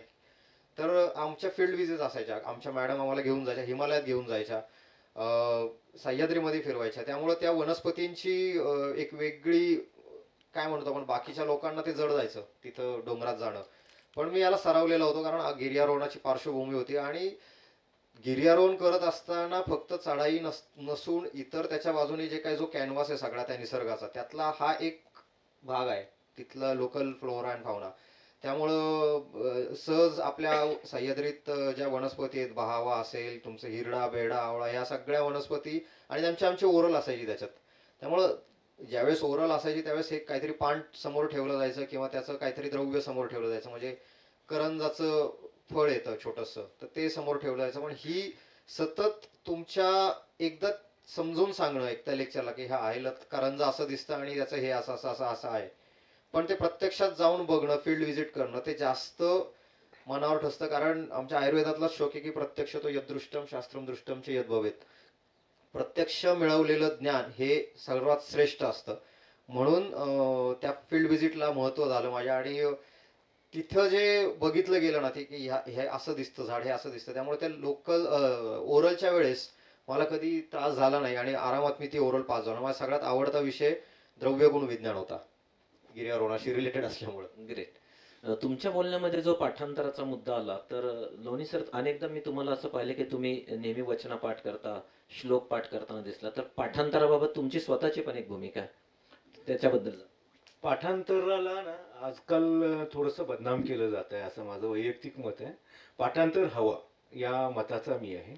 आता आपल्याकडं असं आहे की आपल्या शिक्षण पद्धतीतील दोष दाखवताना अनेक जण काय म्हणतात की बाबा हे रोट लर्निंग आहे, मुलं पाठ करतात आणि पास होतात, मार्क मिळवतात वगैरे. हे खरं आहे, पण आणि तुकाराम महाराजांनी पण म्हटलेलं आहे की अर्थविण पाठांतर कासया करावे, व्यर्थची मरावे घोकुनिया. पण हा श्लोक सुद्धा तुमचा पाठ आहे. परंतु ते पुढे असंही म्हणतात, घोकुनिया काय वेगी अर्थ पाहे, अर्थरूप राहे होऊनिया. तुका म्हणे ज्याला अर्थी आहे भेटी, नाहीतरी गोष्टी बोलू नये. म्हणजे काय, तुम्ही पाठांतर करत असाल तर पाठ करा, पण त्याच्यात एखादा शब्द अडला तर तो लगेच त्या शब्दाचा अर्थ शोधा. आणि असं करत करत तुम्ही जे पाठ करताय ते त्याचा ते समजून घ्या. थोडक्यात काय, तर पाठांतरात समजून घेण्याला फार महत्व आहे. मला काहीही माहिती नाही आणि मी उगाचच पाठ करतोय, याला काही अर्थ नाही आहे. तर पाठांतर का, तर मी पाठांतराचं मी म्हणतो ना की पाठांतरामुळे ना, पाठांतर is nothing but a shortcut. पाठांतर म्हणजे काय, आता समजा मला जर एखाद्याने गणित घातलं की 3445 गुणिले 27, जर मला आता 27चा पाढा पाठ नसेल तर मग ते गणित सोडवताना मी काय करणार, त्या आता आजकालची मुलं कॅल्क्युलेटर वापरतील, पण मला जर कागदावर करायचं असेल तर मी मग ते 7चा एक फुली मारेन आणि 2नी सुरू करेन, मग परत 7चं करेन आणि बेरीज करेन. तर हे याच्यात वेळ जातो. आणि त्याच्याऐवजी जर मी पाठ केलेला असेल तर मग मला एकाच टप्प्यामध्ये ते उत्तर सांगता येतं. त्यामुळे ना, पाढे हे पाठ असायलाच पाहिजेत. कविता जितकं जमेल. आणि पाठांतराचा सगळ्यात महत्त्वाचा दुसरा एक फायदा काय होतो, तर आपली स्मरणशक्ती चांगली राहते, जी पुढं, जसं आता म्हणजे मी 50शी ओलांडलेले असल्यामुळे सांगू शकतो की ज्येष्ठ नागरिकांना पुढं जर अल्झायमर आणि स्मृतिभ्रंश, आता हे डॉक्टर्स जास्त सांगतील की हे जर व्हायचं नसेल तर पाठांतर उपयोगी पडतं असं सांगितलं जातं. आणि त्याच्यामुळं फायदा काय होतो आपल्याला ना, एक तर एक चाळा लागतो दुसऱ्या गोष्टी काहीतरी करण्याच्या ऐवजी ना. आणि आपणच आपल्याला काही गोष्टी ज्या आहेत त्या नव्याने चांगल्या प्रकारे समजू लागतात. आणि कसंही कुठल्याही प्रकारे तुम्ही, आणि माझं वैयक्तिक एक मत आहे की आपण जे काही शिकतो कुठलीही गोष्ट, ते कधीही वाया जात नाही. म्हणजे मी सायन्स शिकलो, मी प्रॅक्टिस नसेल केलेली, पण माझं वाया जात नाहीये, ते अजिबात वाया जात नाही. उलट ते तुम्हाला एक ॲडेड ॲडव्हान्टेज ठरतं. तसंच तुम्ही जर काही पाठ करत असाल ना, तर त्याचा एक आपल्या याच्यात बॅक ऑफ दी माइंड राहतं.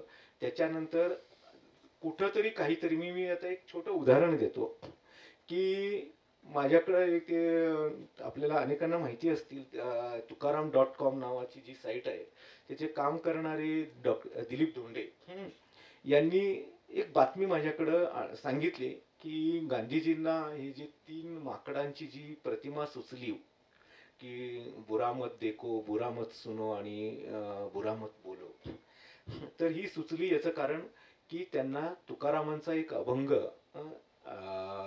आवडला होता, त्याच्यावरून ती सुचली. तुकारामांचा तो अभंग काय होता, तर पापाची वासना नको जाऊ डोळा, त्याजहुनी आंधळा बराच नाही, निंदेचे श्रवण नको माझ्या कानी, बधिर करोनी सोड देवा, अपवित्र वाणी नको माझ्या मुखा, त्याजहुनी मुका बराच मी. म्हणजे तुकाराम महाराजांनी हे सांगितलं, त्याच्यावरून गांधीजींना ते बुरा मत देखो, बुरा मत सुनो आणि बुरा मत बोलो हे सुचलं. तर त्याची आम्ही त्यावेळेला मी बातमी केलेली होती की गांधीजींना पण तुकारामांच्या अभंगांनी कशी प्रोत्साहन दिलं वगैरे वगैरे. ते मी लक्षात ठेवलं होतं आणि त्यांनी सांगितलं म्हणून मी तो अभंग लक्षात ठेवण्याचा प्रयत्न केला होता. त्यावेळेला मी तो पाठ केला नव्हता. मग 1-2 वर्षांपूर्वी मी कन्नडमधील बसवेश्वरांच्या वचनांचा अभ्यास सुरू केला होता. तर त्यातलं एक वचन मला असं समोर आलं आणि मी ते वाचायला लागलो होतो की बसवेश्वरांचा काळ आहे 12वं शतक. ते जन्मले साधारणतः 1108 1110 वगैरे या काळात आणि 1180 ते तो जो कालखंड आहे जन्म आणि मृत्यूचा याच्यात अभ्यासकांमध्ये मतभेद आहेत. पण 12वं शतक हे आपण लक्षात ठेवूयात सोयीसाठी.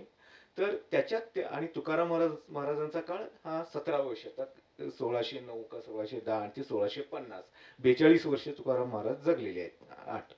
तर त्यांचं एक वचन मला आलं की ते कन्नडमध्ये अत्तलित होगದಂತೆ हेळवण माडಯ್ಯ ತಂದೆ ಸುತ್ತಿ ಸುಳಿದು ನೋಡದಂತೆ अंधकन माडಯ್ಯ ತಂದೆ मತ್ತೊಂದು ಕೇಳದಂತೆ ಕಿವುಡन माडಯ್ಯ ತಂದೆ. तर आता याचा अर्थ काय आहे की मी इकडं तिकडं भटकू नये म्हणून मला पांगळा कर, माझी नजर भिरभरू नये याच्यासाठी मला आंधळा कर आणि मी दुसरं काही भलतं सलतं ऐकू नये याच्याऐवजी मला बहिरा कर.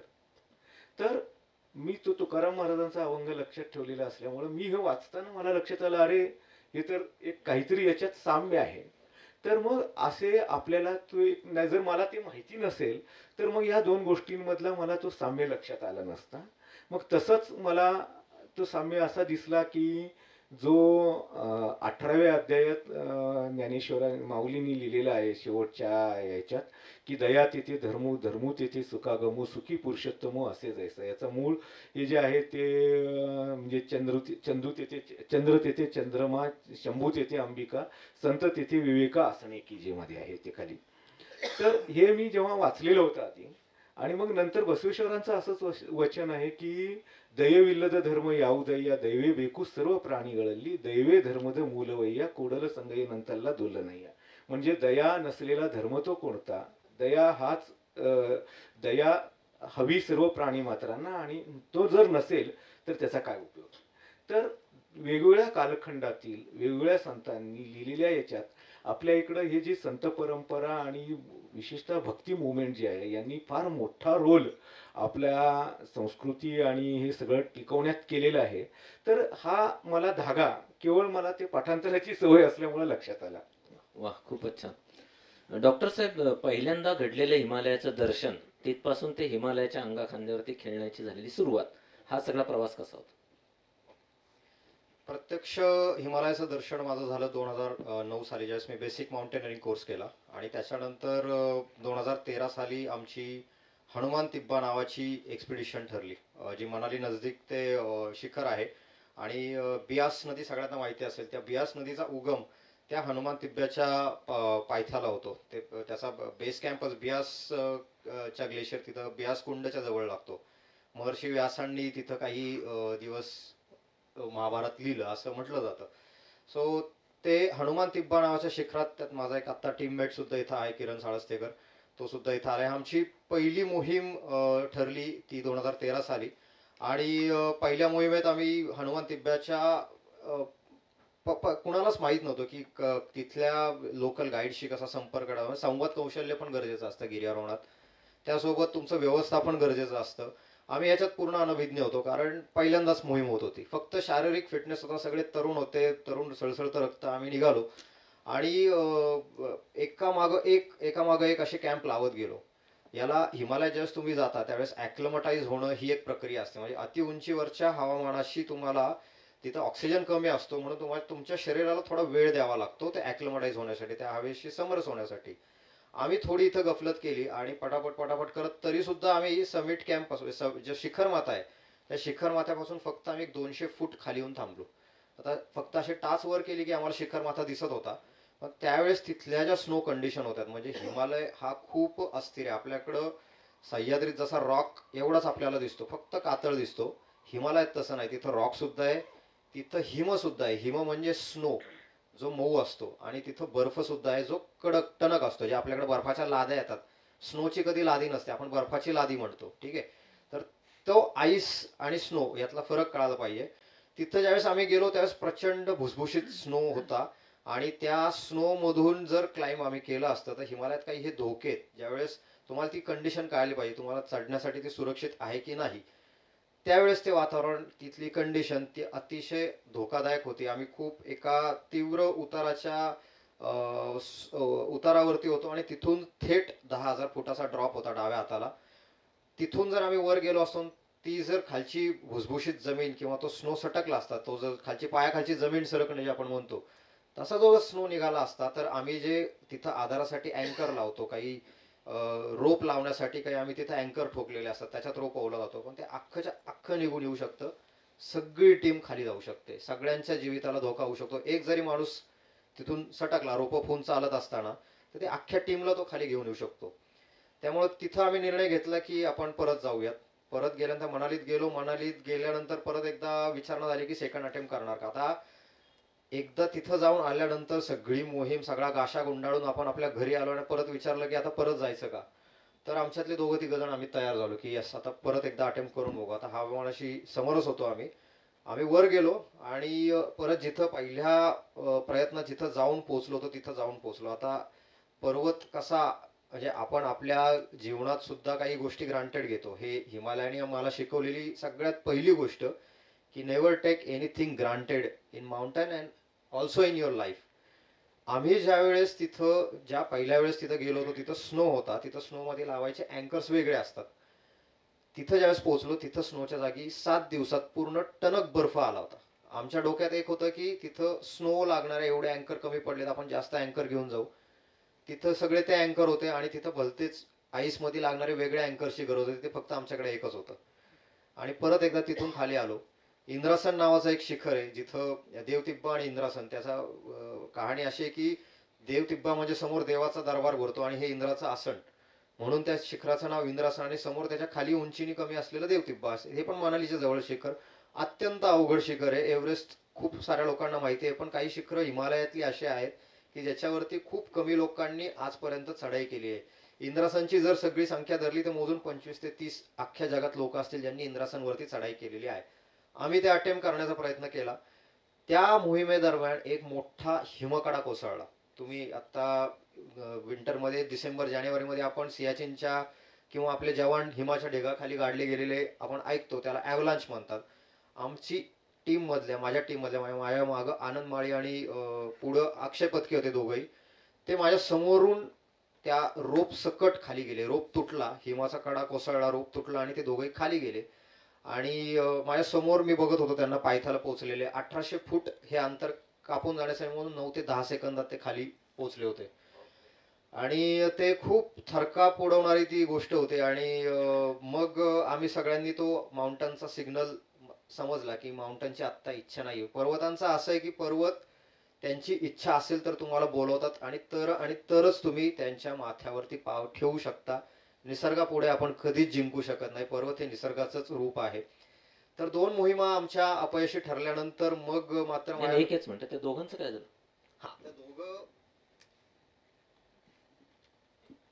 ते दोघं जे होते त्यात अक्षय पत्के आणि आनंद माळी हे दोघं खाली पोहोचले. त्या अक्षयनी जसं रिफ्लेक्स ऍक्शन असते, आपण पटकन काहीतरी पकडायला जातो, तर त्यांनी तो रोप पकडण्याचा प्रयत्न केला.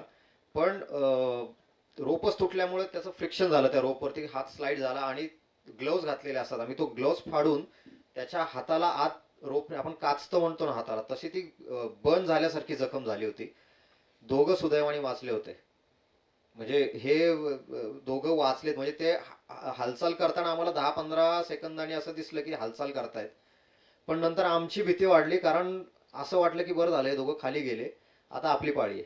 कारण आम्ही ज्यावेळेस उतरत होतो त्यावेळेस माझ्या समोर भूषण शेठ माझा मित्र होता, त्याच्या डोक्यावरनं एक मोठा हिमाचा जो ॲव्हलांच, छोटासा स्नो ॲव्हलांच म्हणतो आम्ही त्याला, तो त्याच्यावरनं अक्षरशः जाताना दिसला. आणि माझ्या समोर तो होता, त्यांनी सॅकच्या द्वारे स्वतःचं हेल्मेट आणि डोकं झाकून घेतलेलं होतं. आणि माझ्या समोरून ते सगळं मला दृश्य आजही आठवतोय. तो असा खाली हे झालं आणि त्याच्या वरतून तो धबधब्यासारखं ते सगळा स्नो जातोय. हे बघून तर माझ्या पायातलं अवसान गळालं आणि मी अक्षरशः घासत घासत तिथपर्यंत पोहोचलो. आणि मग नंतर परत रॉकफॉल आणि हे सुरू झालं. तर ह्या पहिल्या 2 मोहिमा अपयशी झाल्यानंतर मला हिमालयात गिर्यारोहण करण्याची अजिबात इच्छा नव्हती.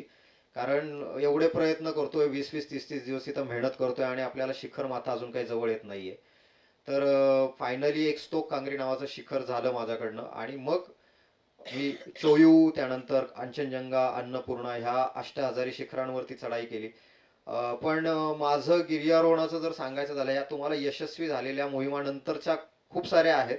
पण माझ्या सगळ्यात मेमोरेबल ज्या मोहिमा आहेत त्या ह्या पहिल्या 2 आहेत. त्याच्यात एक इंद्रासन आहे आणि पहिली जी आहे ती सगळ्यात, कारण पहिल्या मोहिमेने आम्हाला सगळ्यांना, आमचे सगळे जे टीममेट होते, आम्ही एकमेकांशी भांडायचो अक्षरशः. एक ते आपण आता म्हणतो ना, की एखादी टीम परफॉर्म करत नसेल तर टीममध्ये वाद असतात आणि मग ती टीम परफॉर्म करत नाही. मग तिथं कोणतरी मेंटॉर नेमला जातो, त्या संघाला तो एकजूट कळतो. तसं आमचं वादही झाले, सगळेच नवीन होते, प्रत्येकालाच माहित नव्हतं काय करायचं. प्रत्येकजण स्वतःचीच म्हणणं खरं करायचं. म्हणजे एखाद्या कंपनीमध्ये जर सगळेच लीडर झाले तर ती कंपनी पुढे वाटचाल नाही करू शकत. ही आमची सगळ्यात पहिली चूक होती तिथली. पण ह्या सगळ्या चुकांना आणि सगळ्यांना हा आमच्या सगळ्यांचा एक चांगला बॉन्ड करण्यासाठी ती मोहीमच कारणीभूत ठरली, तो पर्वत कारणीभूत ठरला आणि आम्ही आज सगळे एकमेकांचे चांगले मित्र आहोत. आणि त्याच्यानंतर सगळ्यांचंच गिर्यारोहण पुढं बहरलं आणि सगळेजण आज क्लाइम्बिंग करतायत. बाकीचे किस्से मी सांगेल नंतर. तुम्ही ज्या अडचणींचा सामना केलात त्याच अडचणीचा आता आपल्याला सामना करावा लागणार आहे. बहुतेक एका माईक वरती आपल्या तिघांना हे सगळं युद्ध छेडावं लागेल. तुम्ही जे म्हणाल, मग तुम्ही ते इंद्रासन जे आहे ते इंद्राच्या दरबारात जाऊन आला? इंद्राच्या दरबारात जाऊन आलो आणि ऑफकोर्स ते इंद्रासन आहे, इंद्राचं आसन आहे. आपण जे बघतो आपल्या पूर्वीच्या ह्याच्यात दाखवायचे की हे होत नाही, सॉरी, आपण ते आपल्या ज्या पौराणिक कथा असायच्या त्याच्यात ते असुर त्या इंद्राच्या याच्यावरती आक्रमण करतात, सहजासहजी ते मिळत नाही, अनेक देव त्याच्या मदतीला धावतात. तसंच ते आहे, इंद्रासन आहे ते सहजासहजी मिळणारं नाहीये, कारण ते अत्यंत टेक्निकल आणि अवघड पीक आहे. नाही, काय झालं, माझ्या आयुष्यातले तुम्ही पहिले व्यक्ती आहात ज्यांनी मला असं सांगितलं की मी इंद्राच्या दरबारात जाऊन परत आलेलो आहे. मगाशी आपण बोलत होतो, तुम्ही असं सांगितलं की सकाळमध्ये तुमची पहिली नोकरी झाली, कोळेकरांनी तुमचा पहिला इंटरव्ह्यू घेतला. आपल्या दोघांमध्ये ते एक साम्य, माझ्या करिअरमध्ये पहिली नोकरी मला सकाळमध्ये लागली. फक्त मी पगार नाही सांगणार कारण तासाला 2.5 रुपये होता. तर माझा इंटरव्ह्यू कोळेकरांनी घेतला होता आणि त्या काळामध्ये वरुणराज भिडे तुमच्याबद्दल नेहमी खूप आदराने बोलायचे. मीही त्यांचाच विद्यार्थी. तर वरुणराज भिडेंच्या तालमीत तुम्ही कसे तयार झाले? भिडे सर हे आमचे पहिले गुरु. म्हणजे आम्ही जेव्हा सकाळमध्ये ट्रेनी म्हणून जॉईन झालो तर आम्ही 5 जण होतो. त्यातला एक मी होतो. त्याच्यानंतर एक मस्के म्हणून जो आता सकाळमध्येच आहे, ते भरपूर प्रवास करून परत तिकडे गेलेला आहे. आणि बाकीची 3 आता पत्रकारितेत नाही आहेत, वेगवेगळ्या क्षेत्रात आहेत. तर वरुणराज भिडेंची आणि आमची पहिली भेट मला अजूनही आठवते की त्यांनी आम्हाला मीटिंग रूममध्ये बसवलं आणि पहिल्यांदा त्यांनी सांगितलं की पूर्ण नाव सांगायचं, म्हणजे स्वतःचं नाव, वडिलांचं नाव, आडनाव, असं पूर्ण नाव सांगा. त्याच्यानंतर तुमची गाव कोणतं, शेतीवाडी आहे का, त्याच्यानंतर थोडं तुम्हाला त्रास होईल म्हणले, कदाचित तुम्ही असं का विचारताल असं म्हणाल, परंतु तुमची जात सांगा. त्याच्यानंतर ते म्हणाले की हा प्रश्न भिडेंनी विचार. हो, त्याच्यानंतर तुमची आई किती शिकलेली आहे, वडील किती शिकलेले आहेत. आणि हे सगळ्या मागची त्यांनी भूमिका असं सांगितली की पत्रकारितेत कोण येतंय, त्यांची सामाजिक आर्थिक पार्श्वभूमी काय आहे, कुठून येत आहेत आणि समाजातल्या कोणकोणत्या क्षेत्राचं प्रतिबिंब पत्रकारितेत पडतंय. आणि नंतर मग भिड्यांचा परिचय झाल्यावर कळालं की, म्हणजे जाणवलंच की त्यांनी महाराष्ट्रातल्या जातींवर त्यांच्या इतका दांडगा अभ्यास असलेला कोणीही पत्रकार नाही आहे. महाराष्ट्रातल्या सर्व मतदारसंघांचा, विधानसभेच्या 248 आणि लोकसभेच्या 288 आणि 48 यांचा त्यांनी जेवढा अभ्यास केलेला होता त्या काळात तरी तेवढा कोणाचाच नव्हता. महाराष्ट्रातले राजकीय घराण्यांबद्दल त्यांनी जेवढं लिहिलेलं आहे. त्यांना मग मी सांगितलं की मी सोलापूरचा आहे. तर त्यांनी मला पहिला प्रश्न विचारला की आप्पासाहेब वारदांबद्दल काय माहिती आहे. मी त्यांना म्हटलं की तिथली जी महानगरपालिकेची इमारत जी आहे, इंद्रभवन म्हणतात, ते त्यांचं आहे आणि त्यांच्या नावाने बरंच काय काय. म्हणले की वाचा. आणि मग मला त्यांनी दुसरं काय वाचायला सांगितलं तर सोलापूरचं गॅजेटियर वाचा, मग पुण्याचं गॅजेटियर वाचा. त्याच्यानंतर मग त्यांनी आम्हाला काही पुस्तकं वाचायला सांगितली. त्यातलं एक पुस्तक म्हणजे जे आता त्याची नुकतीच शताब्दी झाली ती म्हणजे त्रिन्ना आत्रेचं गावगाडा. आणि मग त्यांनी आम्हाला एक असाइनमेंट दिली. ती असाइनमेंट काय होती की त्यावेळेला आम्ही तर काय वाहन कुठलंच नव्हतं. ते म्हणाले सायकल भाड्याने घ्यायची आणि त्यावेळेला अजून राजाराम पूल झालेला नव्हता. म्हात्रे पूल हा शेवटचा पूल होता इकडच्या बाजूचा. तर म्हात्रे पुलापासून ते बंडगार्डनपर्यंत जायचं. प्रत्येक पूल जे आहे ते कोणाच्या नावाने आहे आणि ती व्यक्ती कोण आहे. तर सुरुवात म्हात्रे पुलाजी केल्यावर रवींद्र म्हात्रे, आता आजच्या पिढीला तर कदाचित खूपच कमी मिळाले, हे भारताचे हाय कमिशनर होते ब्रिटनमध्ये, की ज्यांची खलिस्तानीवाद्यांनी हत्या केलेली होती, त्यांच्या नावाने तो पूल आहे. तर ही जी माहिती आहे, म्हणजे त्यांचं एक जी शिकवण होती की तुम्ही फिरा, आणि दुसरं ते असं म्हणायचे की क्रॉस चेक पण करा. एकदा आम्हाला त्यांनी पाठवलेलं होतं, खूप पाऊस झाला होता आणि त्यामुळे खूप नुकसान झालं होतं म्हणून जुन्नर भागात गेलेलो होतो आम्ही, मी आणि एक फोटोग्राफर. परत आल्यावर त्यांनी विचारलं की काय काय झालंय. मग मी त्यांना म्हटलं, "हो, खूप शेतकऱ्यांचं नुकसान झालेलं आहे, हे झालेलं आहे, असं झालेलं आहे." मग ते मिश्किलपणे हसत असं म्हणाले की काय असतं की आपलं खूप नुकसान झालं असं अनेक जण सांगतात, तर पत्रकाराचं काम काय आहे की खरंच किती नुकसान आहे हे क्रॉस चेक करायला पाहिजे, आणि त्याच्यामुळे तुम्हाला त्यांची इकॉनॉमी पण समजायला पाहिजे. तर या छोट्या छोट्या गोष्टी ज्या आहेत ते शिकवत राहिले त्यांनी मला. मी सांगितलं की मी MSc शिक्षण पण विचारलं होतं, त्यामुळे मी सांगितलं की MSc झालेलं आहे आणि इलेक्ट्रॉनिक्स मधून झाले म्हटल्यावर त्यांनी मला असं एक साधा सोपा प्रश्न विचारला की रेफ्रिजरेटर आणि AC यांच्यात काय फरक आहे. त्यांचा अतिशय सगळ्या गोष्टीचा त्यांचा दांडगा अभ्यास असायचा. अमेरिकेच्या अध्यक्षीय निवडणुकीचा त्यांचा जो अभ्यास होता तो त्यावेळेला त्यांनी एक वृत्तमालिका, त्यांनी शब्दकोशांबद्दल आम्हाला, भिडे सरांच्या बद्दल मी खूप बोलायला लागले तर थांबणार नाही, त्यांनी काय काय शिकवलं. आणि त्यांनी मला त्यांनी सांगितलं की म्हणजे मला वाचायची आवड होतीच, तर ते म्हणाले की इंग्लिश काय वाचतो. मग मी म्हटलं की थोडंसं काय लाजत म्हणालो, मी फक्त इंग्लिशमधले फिक्शनच वाचतो. तर ते एकदम खुश झाले, काय काय वाचलेलं आहे. मग मी म्हटलं मी सिडने शेल्डन वाचले, जेफ्री आर्चर वाचलेलं आहे, आयर्विंग वॅलेस वाचलेलं आहे.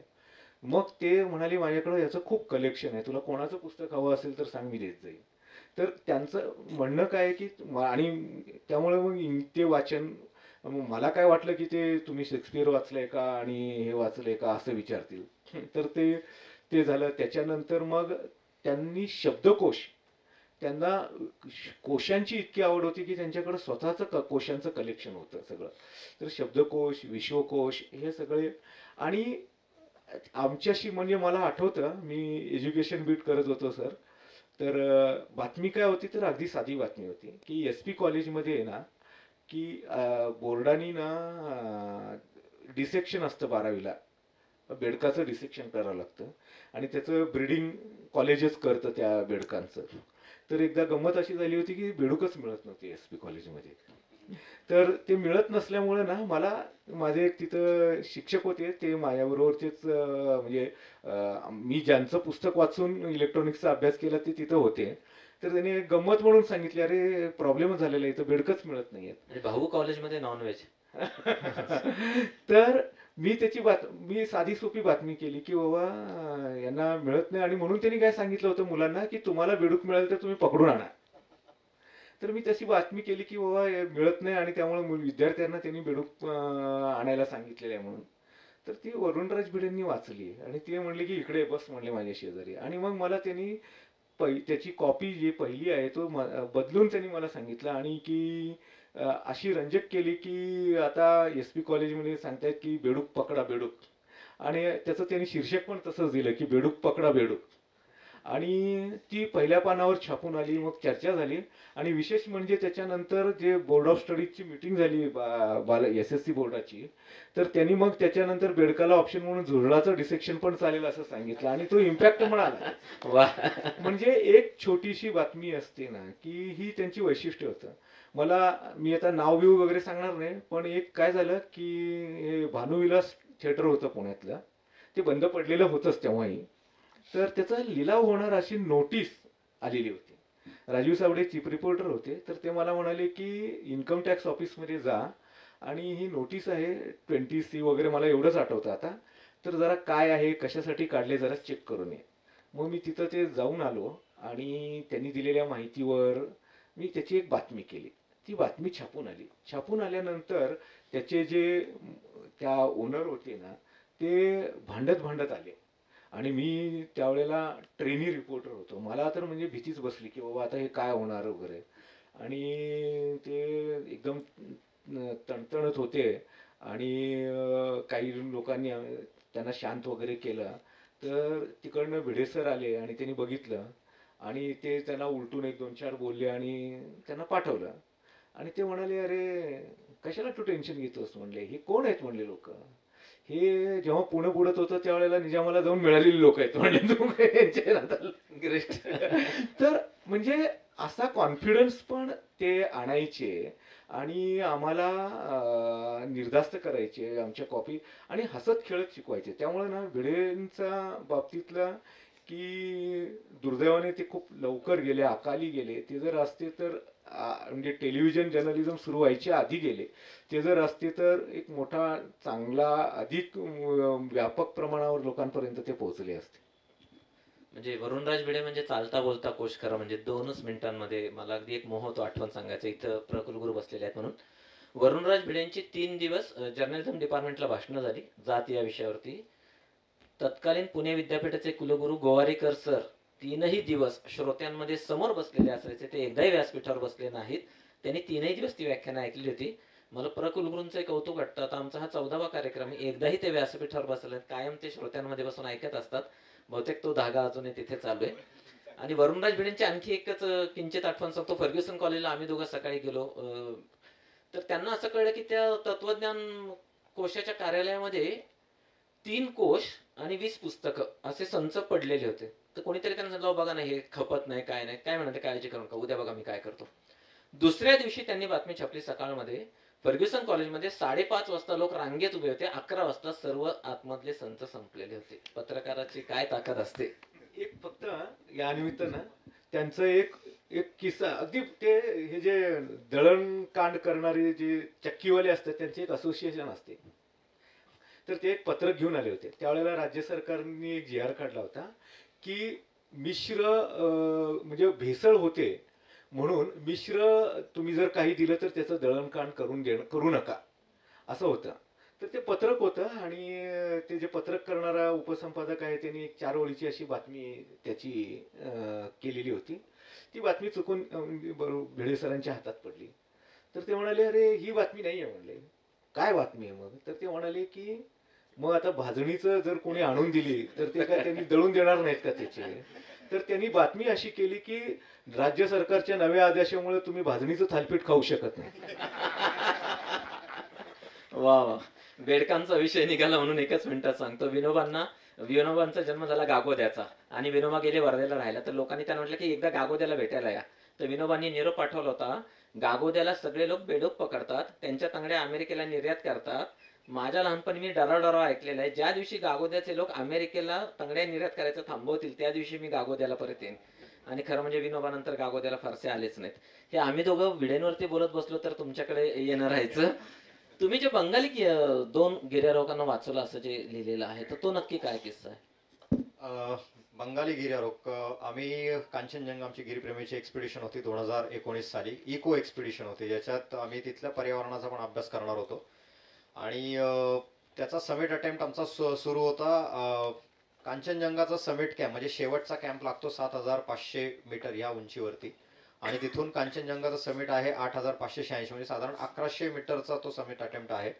पण हा अंतिम प्रवास जो आहे अंतिम कॅम्प ते शिखर माथ्याची चढाई परत अंतिम कॅम्प, ह्या प्रवासाला साधारणपणे ॲव्हरेज जर स्टॅटिस्टिक बघितलं सगळ्या मागच्या मोहिमांचं तर सलग 24 तास ते 30 तास असा तो प्रवास आहे. सलग एवढा वेळ चालावं लागतं, एवढा वेळ गिर्यारोहण क्लाइम्बिंग करावं लागतं आणि मग तुम्ही सुखरूपरित्या परत त्या कॅम्पवरती येऊन पोहोचता.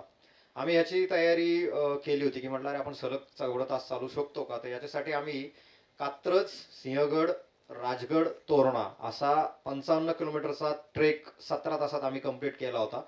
आणि त्याच वेळेस हे करत असताना आपण आपलं जे त्यावेळेस न्यूट्रिशन लागतं की हायड्रेशन लागतं याच्यासाठी सुद्धा आमच्यावरती प्रयोग आम्ही स्वतः करून घेतले होते. एक न्यूट्रिशनिस्ट होते ढवळीकर नावाचे, त्यांनी ह्या आमच्या सगळ्या टीमला त्यावेळेस त्यांनी मार्गदर्शन केलं होतं. तो आम्ही अंतिम टप्प्यात ज्यावेळेस होतो सबमिट करून आलो. आम्हाला आमच्या लीडर उमेश झिरपेंनी सांगितलं होतं की तुम्ही जे ओम मोराल नावाची जागा आहे एक टाइमलाईन निश्चित केली होती कारण तिथं जर वरती अडकलात तर तुमचा मृत्यू ठरलेला, कारण 3च ऑक्सिजन सिलेंडर तुम्हाला मिळतात ह्या सगळ्या टप्प्यात. तर आम्ही ओम मोराल म्हणून जागा आहे तर तिथं असं ठरवलं होतं की पहाटे आपण 6 वाजेपर्यंत तिथं कमीत कमी पोहोचायचं. जर 6 वाजेपर्यंत तिथं पोहोचला नाही, संघातला कुठलाही सदस्य असो किंवा एकही तिथं पोहोचला नाही तरी आहे तिथून आपण मागे यायचं. तसं ओम मोराल ही आमची टाईमलाईन होती किंवा डेडलाईन होती तिथपर्यंत पोहोचायची. आम्ही त्या भीतीने एवढं फास्ट चालत राहिलो. आम्ही 4 वाजताच त्या ओम मोरालला पोहोचलो. म्हणजे 2 तास आमच्या हातात होते. आम्ही त्याच्यानंतर शिखर माथ्यावरती पोहोचलो आणि शिखर माथा करून आम्ही संध्याकाळी 5 वाजता चढाईला सुरुवात झाली होती आणि शिखर माथा आम्ही सकाळी 6 वाजता शिखर माथ्यावरती होतो. म्हणजे साधारण 13 तासांनी आम्ही माथ्यावर पोहोचलो. तिथून एक 10 मिनिटच तुम्ही फक्त फोटो काढता, 360 डिग्री व्ह्यूचा व्हिडिओ घेता, कारण तो प्रूफ म्हणून तुम्हाला द्यावा लागतो सगळ्या जगाला आणि काही गिर्यारोहण संस्थांना. तिथून खाली आलो, तर खाली यायला आम्हाला समिट कॅम्पला यायला दुपारचे 2 वाजले होते आणि आमचा सगळ्यात शेवटचा सदस्य एकच होता. तो 6 वाजता तिथं आला. तर सगळी टीम आमची आली होती. 10 जण होते, त्यातले 9 जण दुपारी 2 वाजता आले आणि एक शेवटचा 6 वाजता. हे सगळे सुखरूप होते. ऑक्सिजन आमच्याकडे भरपूर होता. प्रत्येकाला एक ऑक्सिजन शिल्लक राहिला होता दुसऱ्या दिवशी खाली जाण्यासाठी. आता आमच्यासोबत त्यावेळेस 4 बंगाली गिर्यारोहक, 5 होते टोटल, त्यातला एक आमच्या बरोबर खाली आला आणि उरलेले 4 गिर्यारोहक त्यावेळेस तिथं अटेम्प्ट करत होते. आम्ही ज्यावेळेस खाली उतरत होतो त्यावेळेस ते वरती चढाई करत होते आणि ओम मोराल जी जागा सांगितली ना, त्या जागेला तिथं पोचायला म्हणजे त्याच्याही खाली आम्हाला ते भेटले त्यावेळेस 9 वाजले होते आणि तिथून ओम मोराल गाठायला त्यांना वेळ लागणार होता 2 तास आणि तिथून परत पुढं 2 तास शिखर माथा आहे. तर हे 1 वाजता असा अंदाज आहे की ते 1 वाजता तिथं पोहोचलेले असतील, कारण आम्ही खाली आलो त्यावेळेस ते चढत होते. आणि खाली आल्यानंतर रात्री 10:30-11 वाजता म्हणजे आमच्याकडे वॉकी टॉकी असतात, जे आम्ही वरतून खाली सतत कॉन्टॅक्टमध्ये असतो आणि हे वॉकी टॉकी तिथं टेम्परेचर असतं -20 ते -25 आत्ता ह्या उन्हाळ्याच्या दिवसात. हेच जर तुम्ही विंटरमध्ये गेलात तर ते टेम्परेचर -50 -60 पर्यंत जातं. आता ह्या बॅटरी लगेच ड्रेन होतात, त्यामुळे त्या खूप जपून वापराव्या लागतात. एक शेवटचा वॉकी टॉकी शिल्लक होता आणि त्याच्याने खाली बेस कॅम्पला हे दिलं, मेसेज देण्यात आला की सगळी टीम सुखरूप आहे आणि आता आम्ही वॉकी टॉकी बंद करतोय. आमच्याकडनं काही इमर्जन्सी असेल तर आम्ही नक्की वॉकी टॉकीवरनं संपर्क साधू, नाहीतर काही नसेल तर no news is a good news असं समजा आणि सकाळी आपला परत एकदा निघायच्या आधी कॉन्टॅक्ट होईल. आम्ही उद्या सकाळी बेस कॅम्पला येतोय. एवढं करून सगळा वॉकी टॉकी बंद झाला. बेस कॅम्पचा वॉकी टॉकी मात्र सतत चालू असतो, कारण तिथून सगळी सूत्र हालतात. काही लागलं तरी बेस कॅम्पला जागर राहावंच लागतं, 24 तास अलर्ट राहावं लागतं. तिथं चार्जिंगची सोय पण असते. सो आम्ही वर झोपलो 6 वाजता आणि नंतर ही वरचा एक निम्स्फुर्जा म्हणून आहे तो अटेम्प्ट करत होता आणि त्यांनी खाली उतरत असताना बघितलं पहिले 2 गिर्यारोहक मृत्युमुखी पडलेले होते. त्यातले त्यांनी पहिल्यांदा कॉल दिला की 2 बंगाली गिर्यारोहक आहेत, दोघांची डेथ झाली आहे.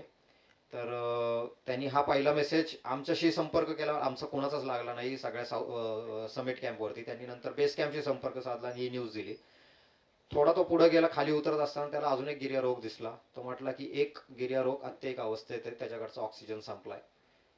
अजून थोडा पुढे बघितलं तर म्हटलं अजून एक पुढे दिसतोय, त्याची परिस्थिती खराब आहे आणि त्यांनी तिथून मदत मागितली. आता बेस कॅम्प आहे, बेस कॅम्पवरनं त्या जागी जायला 3 दिवस लागतात, त्यामुळे बेस कॅम्पवरनं मदत पाठवणं शक्य नव्हते. जी काही मदत अवेलेबल होती ती कॅम्प 4ला अवेलेबल होती आणि 4 कॅम्पवरचे आम्ही सगळे 20 तासाचा अटेम्प्ट आमचा स्वतःचा करून सगळे थकलेलो होतो.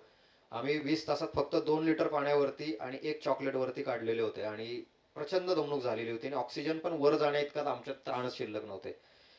कसे बसं एक वॉकी टॉकी दुसऱ्या एजन्सीचा, दुसऱ्या टीम मधल्याचा लागला, त्याच्यानंतर तोही बंद पडला. तर त्याला सांगण्यात आलं की तू शेर्पांना वरती पाठव आणि त्या जे 2 लोक आहेत त्यांना घेऊन खाली ये. तर 4 जणांची टीम गेली आणि तिथून खाली आणायला त्यांना 11:30 वाजले आणि 11:30 वाजता माझ्या टेंटच्या बाहेर एक शेर्पानी मला उठवलं. अशी कॅज्युअलिटी म्हटली, तुमको उनको ट्रीट करना है, वो बीमार आहे. तर मला पहिल्यांदा जरा ते खोटं वाटलं. म्हटलं असं काही नसणार आहे, पण नंतर त्यांनी उठवलं मला आणि बघितलं खरंच की तर तिथे एक आडवी बॉडी होती आणि मग बाहेर गेलो, कारण बाहेर पडणं म्हणजे आम्हाला सगळं शूज वगैरे घालून बाहेर पडावं लागतं. मायनस टेम्परेचर मी तुम्हाला सांगितलं, त्याचे शूज वेगळे येतात, त्याचे ग्लोव्ज वेगळे येतात. त्यात सोबत 7,500 मीटरवरती होतं, त्यामुळे मला ऑक्सिजन लावून बाहेर पडावं असं अपेक्षित होतं. पण त्या माणसाला ट्रीट करणार, मग मी माझ्या हातात माझा एक ऑक्सिजन धरणार आणि मी त्याला ट्रीट करणार असं शक्य नव्हतं. त्यामुळे विदाऊट ऑक्सिजन मी स्वतः बाहेर पडलो आणि मग त्याची ट्रीटमेंट तिथं करू लागलो. तर त्यातला एक जो होता त्याच्या डोळ्याला स्नो ब्लाइंडनेस आला. स्नो ब्लाइंडनेस म्हणजे सगळं वरती हिमाचं साम्राज्य आहे, सगळं पांढरं पांढरं पांढरं आणि जेवढं तुम्ही अति उंचीवर जाता त्यावेळेस युव्ही इंडेक्स, अतिनील किरणांचा परिणाम वाढतो आणि ते डोळ्यांना तुम्हाला त्रासदायक असतं. तर ते खूप प्रखर किरणांमुळे तुम्हाला स्नो ब्लाइंडनेस येऊ शकतो. तर त्याला तो स्नो ब्लाइंडनेस झाला, त्याला दिसत नव्हतं पण तो चालू शकत होता. दुसरा जो होता त्याला हाय अल्टिट्यूड पल्मोनरी एडिमा, तुम्ही कोविडच्या काळात ऐकलं असेल, फुफ्फुसांमध्ये पाणी होणं, पल्मोनरी एडिमा. हा हाय अल्टिट्यूड, कारण त्याचं कारण अति उंचीवरचं विरळ हवामान, म्हणून हाय अल्टिट्यूड पल्मोनरी एडिमा. त्याला तो आजार झालेला होता आणि अशा याच्यात माणूस चालू शकत नाही. त्याला ओढत ओढतच म्हणजे बर्फावर घासत घासत पायाला दोरी बांधून ओढत आणला.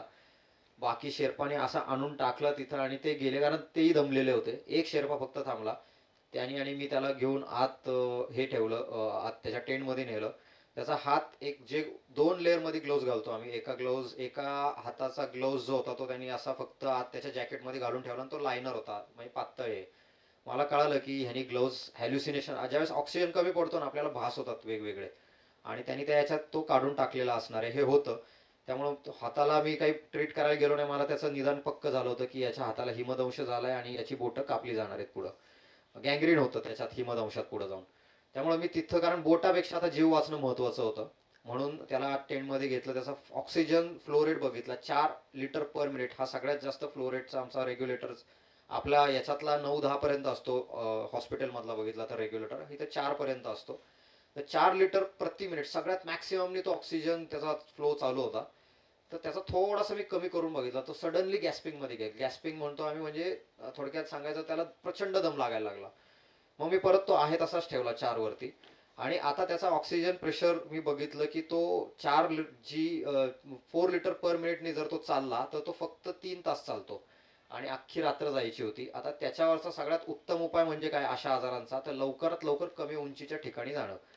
त्याला घेऊन जाणं शक्य नव्हतं, तो चालू शकत नव्हता. स्ट्रेचरवर, ती अशी जागा नाही सपाट जागा आहे तुम्ही स्ट्रेचरवर घेऊन जायला, जर स्ट्रेचरला घेऊन जायचं तर 4 लोक पाहिजेत, कुणात ताकद नाहीये.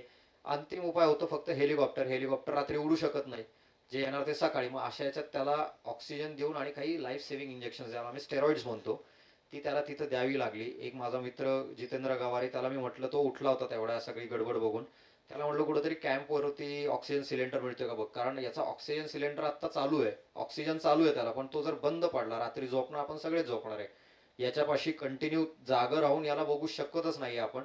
त्यामुळे आपण निदान ऑक्सिजन याचा कंटिन्यू चालू राहील हे बघूयात, कारण रात्री त्याचा ऑक्सिजन बदलायला कोणी नसणार आहे. म्हणून त्याला एक ऑक्सिजन सिलेंडर बघायला सांगितलं. लकीली एक ऑक्सिजन सिलेंडर आम्हाला मिळाला, तो त्याला तिथं लावला आणि म्हटलं आता एवढंच आपल्या हातात शक्य आहे करणं, ते आपण केलंय. दुसऱ्या दिवशी सकाळी उठून पहिल्यांदा बघितलं तर तो व्यवस्थित होता. अजून एक ऑक्सिजन सुदैवाने आम्हाला मिळाला, कारण तिथून हेलिकॉप्टर सकाळी आले. आम्ही उतरत असताना इतर सगळे शेर्पा आमच्या सोबतीला जे होते त्यांना आम्ही म्हटलं तुम्ही त्याच्याकडे बघा, आम्ही समर्थ आहोत आमच्या पायाने खाली जायला. तर ते त्याला खाली घेऊन येत असताना खालून हेलिकॉप्टर आलं, पण हेलिकॉप्टरनी लॉंग लाईन हेलिकॉप्टर रेस्क्यू करतं तिथं, म्हणजे हेलिकॉप्टर वर तरंगतं आणि त्याला एक विंचनी असं खाली रस्सी आलेली असते, त्याच्यात गिर्यारोहकाला अँकर केलं जातं आणि तो हेलिकॉप्टर उडत उडत घेऊन ते त्याला लॉंग लाईन रेस्क्यू म्हणतात. तर तो लॉंग लाईनचा प्रयत्न झाला, पण हेलिकॉप्टर 7,500 मीटर उंचीवरती हेलिकॉप्टर तिथं विरळ हवा, त्याला प्रेशर भेटलं पाहिजे ना लिफ्ट व्हायला, तर विरळ हवा असल्यामुळे त्याला ते मिळालं नाही. आणि त्यावेळेस विंडही प्रचंड चालली होती म्हणजे त्या अल्टिट्यूडला, त्यामुळे ते हेलकावे खात होतं. हेलिकॉप्टर मागं गेलं. दुपारी प्रयत्न करायला गेलं तर दुपारी सगळं क्लाउड तिथं आले, धुकं आलं, त्यामुळे व्हिजिबिलिटी कमी झाली. पण सुदैवाने त्याला कॅम्प 2 पर्यंत आणण्यात आलं, तिथं काही ऑक्सिजन मिळाले आणि मग नंतर सकाळी पुढच्या दिवशी सकाळी अर्ली मॉर्निंग त्याचं फ्लाईट त्याला मिळालं. हेलिकॉप्टरनी त्याचा लँड, तिथं उतरायला जागा होती तिथं त्याला बसवलं, थेट काठमांडूला नेण्यात आलं. त्यांचा दोघांचाही जीव वाचला, पण दोघांच्याही हातापायाची बोटं कापली गेली, कारण दोघांनाही 3rd डिग्री फ्रॉस्टबाईट आम्ही म्हणतो की ज्याच्यात हिमदंश म्हणजे आपल्या आर्टरीज आहेत त्या आकुंचन पावतात आणि तिथं ऑक्सिजन सप्लाय जात नाही आणि तो सगळा भाग एकदा सडायला लागला, काळा होतो. नंतर ते हळूहळू जे जसं वरती वरती ते सरकत जातं, तो एक एक भाग वरती पुढे सडत जातो, त्यामुळे लवकरात लवकर ते कापावं लागतं. त्यांची हातापायाची बोटं गेली आणि पण सुदैवाने त्यांचा जीव वाचला होता. ग्रेट. आता शेवटचा प्रश्न, अलीकडे तुमचं जे पुस्तक गाजतंय पाकिस्तान का मतलब क्या, तर त्याच्यामध्ये तुम्ही काही निरीक्षणं जी नोंदवलीत की पाकिस्तान एक ॲबनॉर्मल देश आहे, जिया असं म्हणायचे की अमेरिका आम्हाला चणे फुटाण्याची मदत करते. त्यानंतर तुम्ही खूप छान निरीक्षण नोंदवलं की पाकिस्तानमधली पाठ्यपुस्तकं बदलावी लागतील आणि 2023 मध्ये पाकिस्तानातून गुगलवर सर्वाधिक शोधला गेलेला शब्द म्हणजे व्हिसा. तर हे सगळं पुस्तक लिहित असताना पाकिस्तानचा केलेला अभ्यास आणि पाकिस्तानची मांडणी ही पहिल्यांदाच मराठीमध्ये या पद्धतीने येते, तर तुम्ही ह्या सगळ्यासाठी कसा अभ्यास केला? पाकिस्तान का मतलब क्या हे माझं पुस्तक जे यावर्षी आलेलं आहे ना, ते बेसिकली एक 10-1 वर्षांपूर्वी मुबारक अली नावाचे एक पाकिस्तानी इतिहासकार आहेत.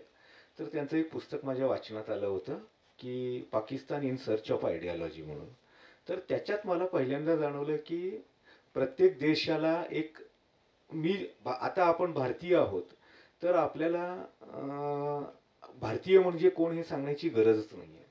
भारत जरी 1947 साली स्वतंत्र झाला असला, तरीही भारताला आपल्याला माहिती आहे 3,500-4,000 वर्षांचा इतिहास आहे. आपण मराठी अभिजात म्हणतो, कारण आपण 2,000 वर्ष मराठीचाच इतिहास माग आपला जातो.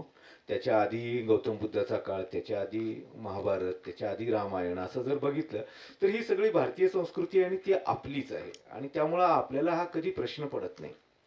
आम्ही एकदा कोरियात गेलेलो होतो आणि तिथं एका इंडियन रेस्टॉरंटमध्ये आम्हाला जेवायला गेलेलो होतो. तर ते सगळे हिंदीतून बोलत होते. तर तिथल्या मालकाशी आणि यांच्याशी ओळख झाली. तर आम्हाला लक्षात आलं की ते बोलता बोलता आम्ही म्हणलं की कुठून आलात तुम्ही, काय आहेत? तर ते सगळे पाकिस्तानी होते आणि रेस्टॉरंटचं नाव मात्र इंडियन होतं. मग आम्ही त्यांना म्हणलं की तुम्ही मग पाकिस्तानी असून तुम्ही इंडियन रेस्टॉरंट का म्हणता? तर त्यांनी जे वाक्य उच्चारलं तो हिंदी उर्दूतून असं म्हणाले की पाकिस्तानी का कुछ अपना ऐसा खाना है क्या, जो है वो सब इंडियन ही आहे ना. म्हणजे ती रेसिपीज असो काही असो, पाकिस्तानी काय आहे त्याच्यात, जे आहे ते आपलं भारताचंच आहे. कारण पाकिस्तान हा भारताचाच एक भाग आहे हे मी आधी अनुभवलेलं होतं आणि त्याच्यानंतर मी मुबारक अलींचं ते पुस्तक वाचलं आणि मग माझ्या लक्षात आलं की एखाद्या देशाला आयडिओलॉजिकली उभं करत असताना सगळ्यात मोठा संघर्ष काय असतो, तर तो आयडेंटिटी क्रायसिसचा असतो. वैयक्तिक जीवनात पण आपण कधी कधी बघतो की मी कोण आहे, काय आहे.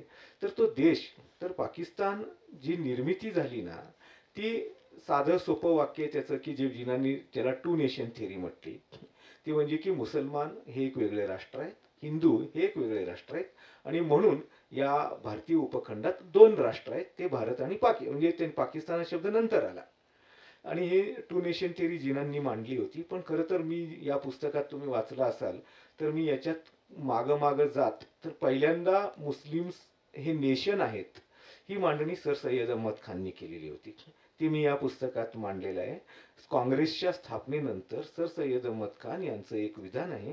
ते विधान असं होतं की Congress is nothing but a civil war without a sword. आणि हे कशाबद्दल होतं, तर काँग्रेस ही प्रामुख्याने हिंदू उच्चवर्णीयांची सुशिक्षितांची अशी संघटना आहे की जी ब्रिटिश सरकारशी थेट डील करते आहे आणि मुसलमान हे शिकलेले नाही आहेत आणि ते शिकलेले नसल्यामुळं त्यांना सत्तेत पण वाटा मिळणार नाहीये आणि उद्या जर ब्रिटिश देश सोडून गेले तर ते आपल्याला सत्ताही देणार नाहीयेत. अशी मांडणी ही सर सय्यद अहमद खानांच्या मागं होती. आणि त्याच्यानंतर मग तो जो आयडिओलॉजिकल प्रवास आहे तर त्याच्यात मग तो मी पुस्तकात मांडलेला आहे. परंतु पाकिस्तान समोर जेव्हा देश त्यांचा निर्माण झाला तर त्यांच्यासमोर प्रश्न आला की पाकिस्तानचा इतिहास काय सांगायचा. आपल्याला हा प्रश्नच येणार नाही, कारण आपल्याला आपला इतिहास ब्रिटिशांच्या आधी पण सांगितला जात होता, त्याच्याही आधी सांगितला जात होता आणि त्यामुळं हा प्रश्न नव्हता. तर त्यांच्यासमोर 3 पर्याय होते खरं तर. एक की 1947 पर्यंतचा पाकिस्तानचा जो इतिहास आहे, जो भारताचा आहे तो तशाच पद्धतीने सांगावा. फार तर 1857 ते 1947 या कालखंडात जी एक स्वातंत्र्याची चळवळ झाली, ती त्या चळवळीचा एक पाकिस्तानी पर्स्पेक्टिव्ह ते तिथं देऊ शकले असते. पण 1857 पर्यंतचा काळ हा भारत आणि पाकिस्तानसाठी एकच राहिला असता. दुसरा पर्याय त्यांच्यासमोर असा होता की प्राचीन भारताचा पण पाकिस्तानी दृष्टिकोनातून पर्स्पेक्टिव्ह देण्याचा एक पर्याय होता. तर तो आणि तिसरा पर्याय म्हणजे असा की 1947 नंतरच पाकिस्तानचा इतिहास सुरू करायचा. पण गंमत अशी आहे की त्यांची अडचण होती की 1947 पर्यंतचा इतिहास जसाच्या तसा घेतला तर मग आपण वेगळे का झालो आणि आपण कोण, हा हा प्रश्न त्यांना सतावत असला असता, विशेषतः नव्या जनरेशनला. त्यामुळे तो पर्याय त्यांनी निवडला नाही. दुसरा पर्याय जो होता तो घेताना अडचण काय होती की मध्ययुगीन काळातल्या इतिहासाकडे एक पाकिस्तानी पर्स्पेक्टिव्ह मिळू शकेल, कारण मुस्लिम राजे आलेले होते. पण मध्ययुगीन काळ प्राचीन भारताच्या इतिहासात गेलं तर तिथं मुस्लिम राजे नव्हते. इस्लामचं आगमन हेच मुळात 712 साली झालं. तर मग तो काय सांगायचा, म्हणून मग त्यांनी एक स्वतःच नवीन पर्याय तयार केला.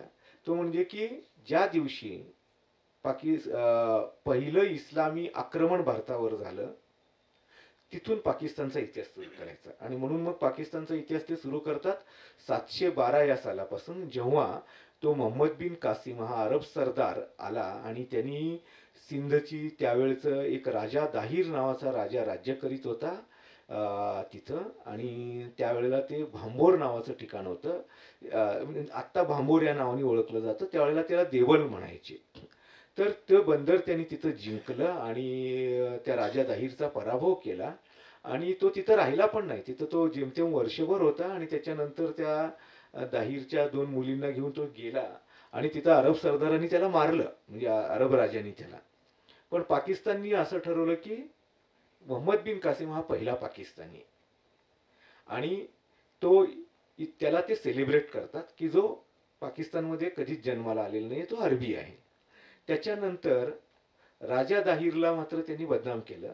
म्हणजे तिथल्या आजही तिथले राजकीय म्हणजे नेते आहेत, आरोप प्रत्यारोप करताना प्रतिस्पर्ध्यांवर राजा दाहिरची औलाद अशा पद्धतीने ते त्यांना हिणवतात. तर हा आयडियोलॉजिकल प्रॉब्लेम आहे. त्यांना कुठल्याही देशात, आता आपल्याकडं महानायकांची काही कमतरता नाही, आपल्याकडे इतके महानायक आहेत, तर त्यांना महानायक हवे होते.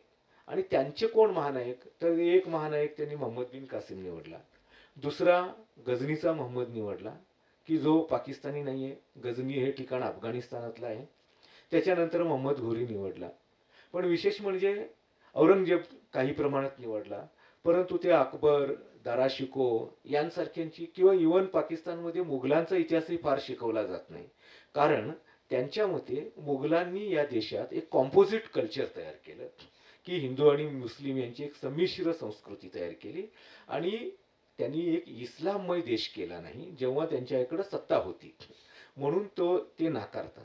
आणि म्हणून मग ते त्यांच्या जे प्रेरणा शोधतात, त्या प्रेरणा काय आहेत, तर ते साधारणतः एक मी शाह वलीउल्ला खान यांचा उल्लेख 18व्या शतकातले आहेत ते की, आणि ते आहेत की ते अशी मांडणी करतात की इस्लाम जो आहे, म्हणजे आता या शीर्षकाचा जो आहे की मला अनेकांनी हा प्रश्न विचारला की मराठी पुस्तकाला तुम्ही हे हिंदी उर्दू शीर्षक का दिलेलं आहे, तर त्याची गोष्ट अशी होती की पाकिस्तानची जेव्हा मागणी व्हायला लागली, तर ती मागणी होताना ना अनेकांना कळत नव्हतं की पाकिस्तान म्हणजे नेमकं काय आहे. कारण आपल्या इकडे बहुतेक गावांमध्ये हिंदू आणि मुस्लिम वस्त्या असतात आणि मुस्लिम हे वेगळे राष्ट्र आहेत, म्हणजे आपल्या शेजारी आहे ते वेगळं राष्ट्र होणार आहे का, असा प्रश्न पडत होता. आणि त्यामुळं अनेक लोक, अनेक पुढारी काँग्रेसचे त्यावेळेला मुस्लिम लीगच्या नेत्यांना विचारायचे की पाकिस्तान का मतलब क्या, 2 नेशन थिअरी वगैरे ठीक आहे. तर हा प्रश्नाला त्यांच्याकडे उत्तर नव्हतं. तर ते उत्तर शोधलं असगर सौदेई नावाचा एक पंजाबी शिक्षक होते, कवी होते. त्यांनी एक कविताच लिहिली की पाकिस्तान का मतलब क्या, आणि त्याची त्यांनी दुसरी ओळ लिहिली ला इलाह इल्लल्लाह. ला इलाह इल्लल्लाह याचा अर्थ की देव म्हणजे फक्त अल्लाह, बाकी कोणी नाही. म्हणजे थोडक्यात काय आहे, ज्यांची निष्ठा आणि भक्ती ही अल्लाहवरच आहे तेच पाकिस्तानी आहेत, बाकी कोणी पाकिस्तानी नाही. आणि त्यांनी मग पुढे त्याच्यात बऱ्याच ओळी लिहिल्या आणि त्याच्या पहिल्या 2 ओळी इतक्या गाजल्या की मग आता यांना उत्तरच मिळालं. कोणीही विचारलं की पाकिस्तान का मतलब क्या, की हे उत्तर द्यायला लागले ला इलाहा इल्लल्लाह. आणि आता देश स्वतंत्र झाला, पाकिस्तान वेगळा झाल्यावर खरं तर या घोषणेचं काही काम नाहीये, परंतु आजही तुम्ही बघा पाकिस्तानमधले अनेक नेत्यांमध्ये जेव्हा सभा सुरू होते तेव्हा पहिलं वाक्य हे असतं की पाकिस्तान का मतलब क्या, आणि श्रोते ओरडतात ला इलाहा इल्लल्लाह. तेरा मेरा रिश्ता क्या, ला इलाहा इल्लल्लाह. आणि इतकंच कशाला, आता आपल्या इकडे जसं भिंतींवर स्वच्छ पुणे, सुंदर पुणे वगैरे लिहिलेलं असतं, तसं तिथं भिंतींवर पाकिस्तान का मतलब क्या, ला इलाहा इल्लल्लाह असं लिहिलेलं. त्याचा एक फोटो पण मी माझ्या या पुस्तकात दिलेला आहे. तर त्यामुळं या घोषणेतली जी एक गंमत आहे की आज 78 वर्ष होतील आता या वर्षी, की या देशाला अजूनही पाकिस्तान का मतलब क्या हा प्रश्न पडायचं काही कारणच नाहीये ना. तो भूगोलावर नकाशावर अस्तित्वात आलेला आहे, एक स्वतंत्र वाटचाल केलेला आहे. याचं कारण त्यांच्या आयडिओलॉजिकल आहे. आपण कोण आहोत, त्यांच्या प्रेरणा सगळ्या अरबी आहेत. मध्यंतरी तर त्यांनी एक शुद्धीकरणाची मोहीम केलेली होती. की शुद्धीकरणाची मोहीम म्हणजे आता आपल्या इकडं अनेक लोक खुदा हाफिज म्हणतात, तर त्याच्याऐवजी त्यांनी अल्लाह हाफिज म्हणायला सुरुवात केली. इतकंच. आणि सगळ्या अरबी, पाकिस्तानचं जे राष्ट्रगीत आहे ते आधी जिनांनी एका हिंदू पंडिताकडून ते राष्ट्रगीत लिहून घेतलं होतं. आणि ते राष्ट्रगीत फक्त 14 ऑगस्ट 47 नंतर वर्षभरच चाललं. आणि खरं तर ते चांगली कविता आहे, ती आहे, तुम्हाला इंटरनेटवर शोधली तर मिळेल. ते राष्ट्रगीत मग नंतर त्यांनी बदललं आणि जे राष्ट्रगीत म्हणून आणलं, जे आता आता क्रिकेटच्या मॅचच्या वेळेला वगैरे लागतं, शान ए निशान पाकिस्तान म्हणून, ते त्याच्यात अरबी शब्दांचा अरबी आणि फारसी शब्दांचा इतका भरणा आहे, तर ते त्यांना उर्दूतून समजावून सांगावं लागतं या राष्ट्रगीताचा अर्थ काय. याचं कारण त्यांच्या सगळ्या प्रेरणा त्यांनी परकी अरबी घेतल्या किंवा नंतर तुर्की घेण्याचा प्रयत्न केला, अफगाणी घेण्याचा प्रयत्न केला आणि महानायक तिथनं शोधले. आणि जो खरा आज जिथं पाकिस्तान आहे त्या त्या पाकिस्तानमध्येच आपल्या सिंधू संस्कृतीची पाळेमुळं आहेत. मोहिंजोदडो हडप्पा तिथंच आहे. आपली ज्या दोन विद्यापीठांचा आपण उल्लेख नेहमी करतो, तक्षशिला आणि नालंदा, त्यातलं तक्षशिला विद्यापीठ पण तिथं आहे. तर त्याच्यातलं त्यांना ती वारसा ते नाकारतात आणि परकी प्रेरणा घेऊन जातात. हा त्यांचा आयडेंटिटी क्रायसिस आहे. हा आयडेंटिटी क्रायसिस मी या माझ्या पुस्तकात मांडलेला आहे आणि त्याच्यासाठी ते सोयीस्कर इतिहासाची मांडणी करतात. म्हणून मग ते की शाह वली उल्ला खाचं म्हणणं काय होतं की मी मगाशी वेगळ्या पार्श्वभूमीवर आपल्या भक्ती मुवमेंटचा उल्लेख केला, तर त्या भक्ती मुवमेंटमध्ये आणखीन एक योगदान म्हणजे हे सुफी परंपरेचं आहे की सुफीइझम, ज्याला मिस्टिझम पण आपण म्हणतो, तर ही एक आध्यात्मिकच गोष्ट आहे आणि त्याच्याच बरोबर ती इथल्या संस्कृतीची देणगी आहे. आणि त्याच्यात एक कॉम्पोजिट कल्चर असं की दर्गे आहेत आपल्या इकडं. आता अनेक ठिकाणी ग्रामीण भागामध्ये हिंदू लोक सुद्धा दर्ग्याला वगैरे नवस मागतात आणि त्याची पूर्तता झाली की चादर वगैरे चढवायला जातात. याच्यात काही नवीन नाहीये. खरं तर हीच भारताची परंपरा आणि संस्कृती आहे. परंतु वलीउल्ला खाननी त्यावेळेला अशी मांडणी केली होती 17व्या शतकामध्ये की हे दर्गे वगैरे हे इस्लामला मंजूरच नाहीयेत आणि त्यांनी एक वहाबिझम आणला. वहाबिझम म्हणजे काय की फक्त अल्लाह हा देव आणि पैगंबर हा त्याचा शेवटचा प्रेषित, त्याच्यानंतर कोणीही प्रेषित नाही आलेलं आणि कुठल्याही प्रकारचं प्रतीकांचा वापर करायचा नाही. म्हणजे मूर्ती पूजा नाही, प्रतिमा पूजन नाही, दर्गे नाहीत, कोणाचंही काहीही करायचं नाही. आणि हे भारतात इस्लाम भ्रष्ट झाला आहे असं त्याचं होतं. आणि त्याचं शुद्धीकरण करण्यासाठी त्यांनी नंतर मी तो उल्लेख त्याच्यात पण, एक अहमद सरहिंदी म्हणून होते, त्याच्यानंतर सय्यद अहमद खान होते, हे सर सय्यद अहमद नाही, ते दुसरे अहमद सरहिंदी. आणि त्यांची जी चळवळ होती ना, ती चळवळ आज जिथं पाकिस्तान आहे तिथं मोठ्या प्रमाणावर होती. म्हणजे एका अर्थाने त्यांनी त्या प्रेरणा तिथं त्या जिवंत ठेवल्या आणि पाकिस्तान तिथं अस्तित्वात येणं हे मला वाटतं की एका प्रकारे त्या इतिहासाने केलेलं पण हे असेल त्या याच्यात. तर याचा तो सगळा घेतलेला आहे. आणि त्या इतिहास लिहिताना त्यांची अडचण काय झाली की हा आयडेंटिटी क्रायसिस सांगितला, पण नुसतं इस्लाम सांगून सुद्धा देश राहू शकत नाही. कारण 1971 साली बांगलादेश वेगळा झाला. मग जर इस्लाम हाच समान धागा असेल तर मग बांगलादेश वेगळा होण्याचं कारण काय. आणि मग त्यांना लक्षात आलं, म्हणजे त्याच्या आधीपासून लक्षात आलं होतं की नुसतं इस्लाम पुरत नाही, इस्लामच्या जोडीला भारत विरोध पण असणं आवश्यक आहे. पाकिस्तान नेहमी स्वतःला भारताच्या फ्रेमवर्कमध्ये बघतो, म्हणजे एक कॉन्टेक्स्ट. आता आपण स्वतःला बघताना काही प्रगत मंडळी कदाचित आपण अमेरिकेशी तुलना करू किंवा इंग्लंडशी सांगू. आता आपण सांगतो की भारत ही जगातली आता 5व्या क्रमांकाची इकॉनॉमी आहे, ती आता 4थी होईल जपानला मागं टाकून, मग त्याच्यानंतर ती 3री होईल. मग अशा पद्धतीने आपण मांडणी करत असतो. तिथं आता बघा IPLचे सामने भारतात चालू आहेत, चर्चा पाकिस्तानमध्ये तिथं दाखवलंही जात नाही. ते मोबाईल ॲपवर एक त्यांचा वेगळा ॲप आहे, त्याच्यावर ते घेतात आणि ते बघतात. भारत आणि ऑस्ट्रेलिया यांच्यातले क्रिकेट सामने चालू असतील तर त्यांचं ते विश्लेषण तिथं बसून करतात. आपण आपल्या इकडं कधी पाकिस्तान विरुद्ध समजा ऑस्ट्रेलिया न्यूझीलंड मॅच असेल तर आपण आपल्याला आपल्या किसगणतीतही नसतं ते. सो पाकिस्तान हे स्वतःला कायम भारत केंद्री बनवले. परंतु आणि हीच त्यांचं जे अडचण काय आहे की ते इतके इंडिया सेंट्रिक आहेत आणि त्यामुळे त्यांना भीती वाटते की कारण काय एक तर भारतापेक्षा काही वेगळं नाही. तुम्ही जर तुम्ही परदेशात गेलात आणि एखादा पाकिस्तानी आला तर त्याला तुम्ही कदाचित भारतीय पण समजाल, कारण काहीही फरक नाही आहे दोन्ही. आणि म्हणून मग जाणीवपूर्वक हा धोका त्यांना काय वाटायला लागला की उद्या भारताने आपल्याला गिळंकृत केलं तर. कारण 48 भारत स्वतंत्र झाल्यानंतर ब्रिटनचे जे पंतप्रधान होते त्यांनी तिथं असं विधान केलं की फाळणी ही तात्पुरती आहे, कदाचित उद्या भारत पाकिस्तान एकत्र पण येतील. आणि नंतर काँग्रेसचे काही पुढारी पण तसं म्हणत होते.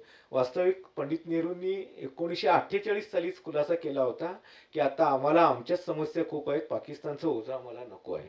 किंवा अटल बिहारी वाजपेयींनी जेव्हा लाहोर बस यात्रा केली त्यावेळेला he was the first prime minister who visited त्यांचं त्या लाहोरमधलं ते जे मिनार आहे पाकिस्तान. तर वाजपेयी साहेब पहिले भारतीय पंतप्रधान होते की जे मिनारे पाकिस्तानला गेले आणि तिथं जाणं याचा दुसरा अर्थ भारताने पाकिस्तानचं अस्तित्वाला मान्यता देणं असंच होतं. तर तिथं त्यांनी काय केलं की वाजपेयी निघून गेल्यानंतर त्यांनी त्याचं दुधाने आणि याच्याने शुद्धीकरण केलं त्याचं, कारण ते दूषित झालं म्हणून. आणि असं असताना भारत विरोध हा एक सगळ्यात मोठा अजेंडा आहे त्यांचा. कारण त्यांच्या लक्षात आलं की इस्लाम आणि भारत विरोध हे दोन गोष्टीवरच आपण तरू शकतो. म्हणून त्यांनी जाणीवपूर्वक भारत विरोध जोपासला. आणि हे कशा पद्धतीने तर मग हे त्यांनी त्यांच्या टेक्स्टबुकमध्ये एकच विषय भारतात 3री पासून 12वी पर्यंत शिकवला जात नाही. पाकिस्तान जगातला कदाचित एकमेव देश असेल की जिथं एकच विषय इयत्ता 3री पासून इयत्ता 12वी पर्यंत शिकवला जातो, तो म्हणजे पाकिस्तान स्टडीज.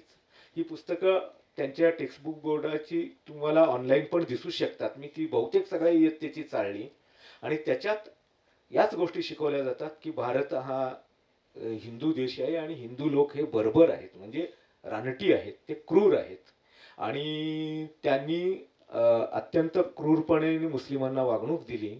आणि त्याच्यानंतर ते त्यांच्या इकडं अत्यंत कुप्रथा आहेत, सतीची प्रथा आहे वगैरे वगैरे. भारतात ते मुसलमानांचा अनन्वित छळ करतात. असं एक जो प्रोपोगंडा आहे ते प्रोपोगंडा शालेय विद्यार्थ्यांवर 3री पासून 12वी पर्यंत सांगितल्यावर ती जी नवी पिढी निर्माण होते ती भारतद्वेष घेऊनच वाढत जाते. म्हणून मी माझ्या पुस्तकाचं जे उपशीर्षक आहे त्याच्यात इस्लामी चेहऱ्याच्या पेचात आणि भारत विरोधात फसलेला देश असं केलेलं आहे. तो देश फसलेला आहे आपल्याला माहिती आहे. आतापर्यंत 24 वेळा ते IMFच्या दारात गेलेले आहेत आणि आताही ते दिवाळखोरीच्या आणि यादवीच्याच उंबरठ्यावर आहेत.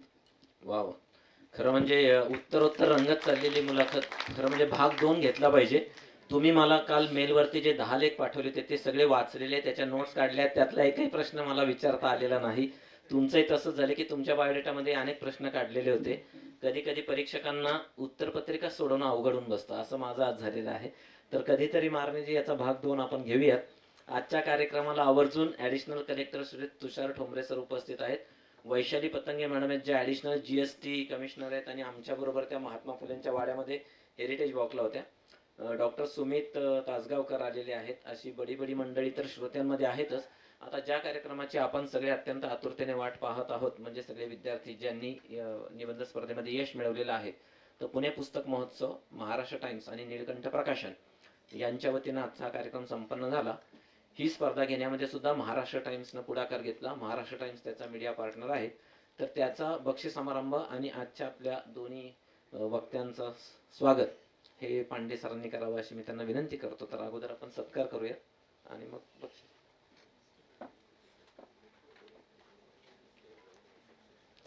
सर्व विजेत्यांचा ग्रुप फोटो घ्यायचा आहे, तर त्यामुळे विजेत्यांनी कृपया कोणीही जाऊ नये.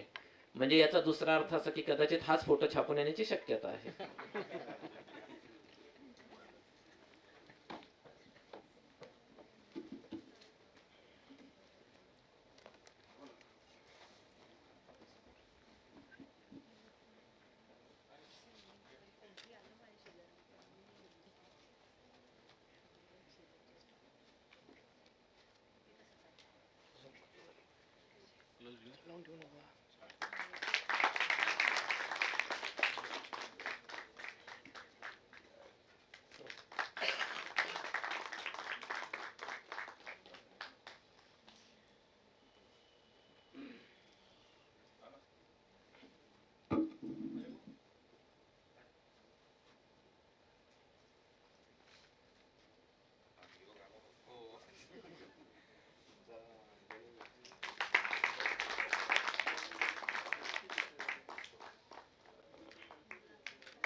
इयत्ता 5वी ते 7वी प्रणव पोंक्षे, क्षितिजा सुतावणे, रुद्र कांबळे, हुमैरा शेख, सायली साळुंखे.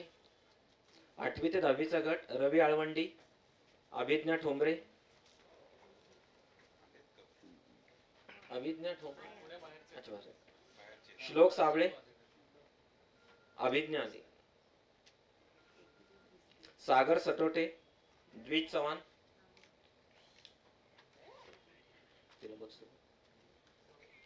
ठोंबरे, अभिज्ञा ठोंबरे. 8वी ते 10वी.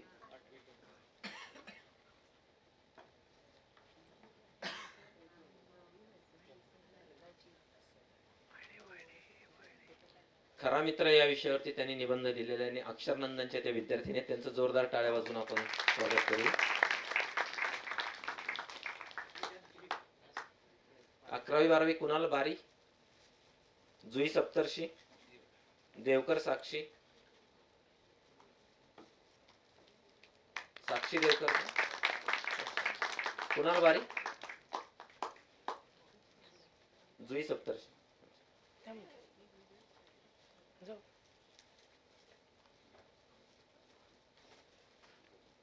सगळं झालं की मग परत पुढे या.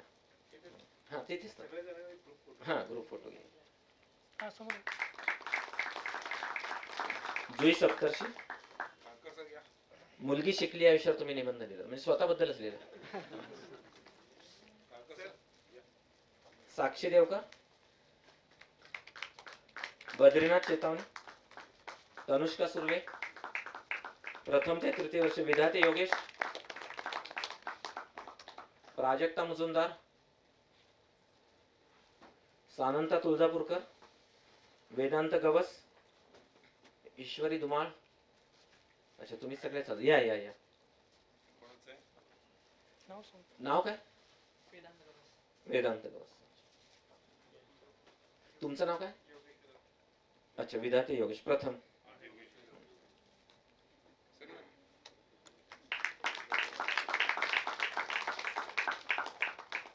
प्राजक्ता मुजुमदार. अच्छा या प्राजक्ता मुजुमदार.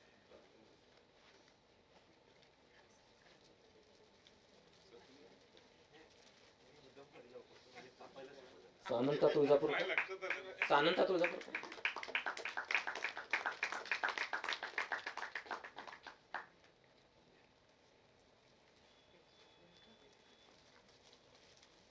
वेदांत गवस. वेदांत गवस.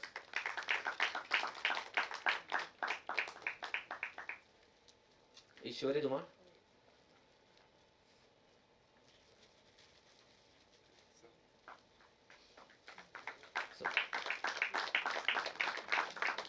पुढच्या वर्षी अशीच स्पर्धा होणार आहे त्यालाही भरभरून प्रतिसाद मिळावा. तुम्ही सगळे आता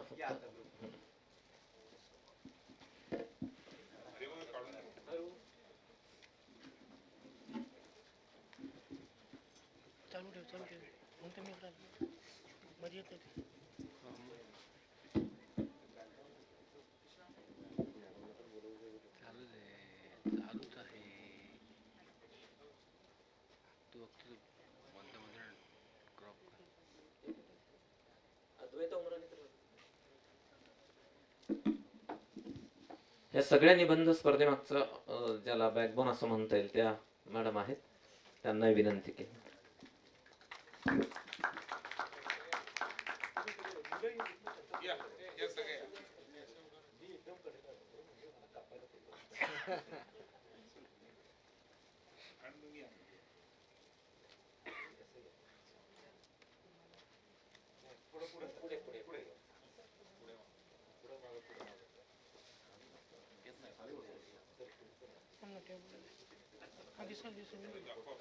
समोर बघा सगळ्यांनी.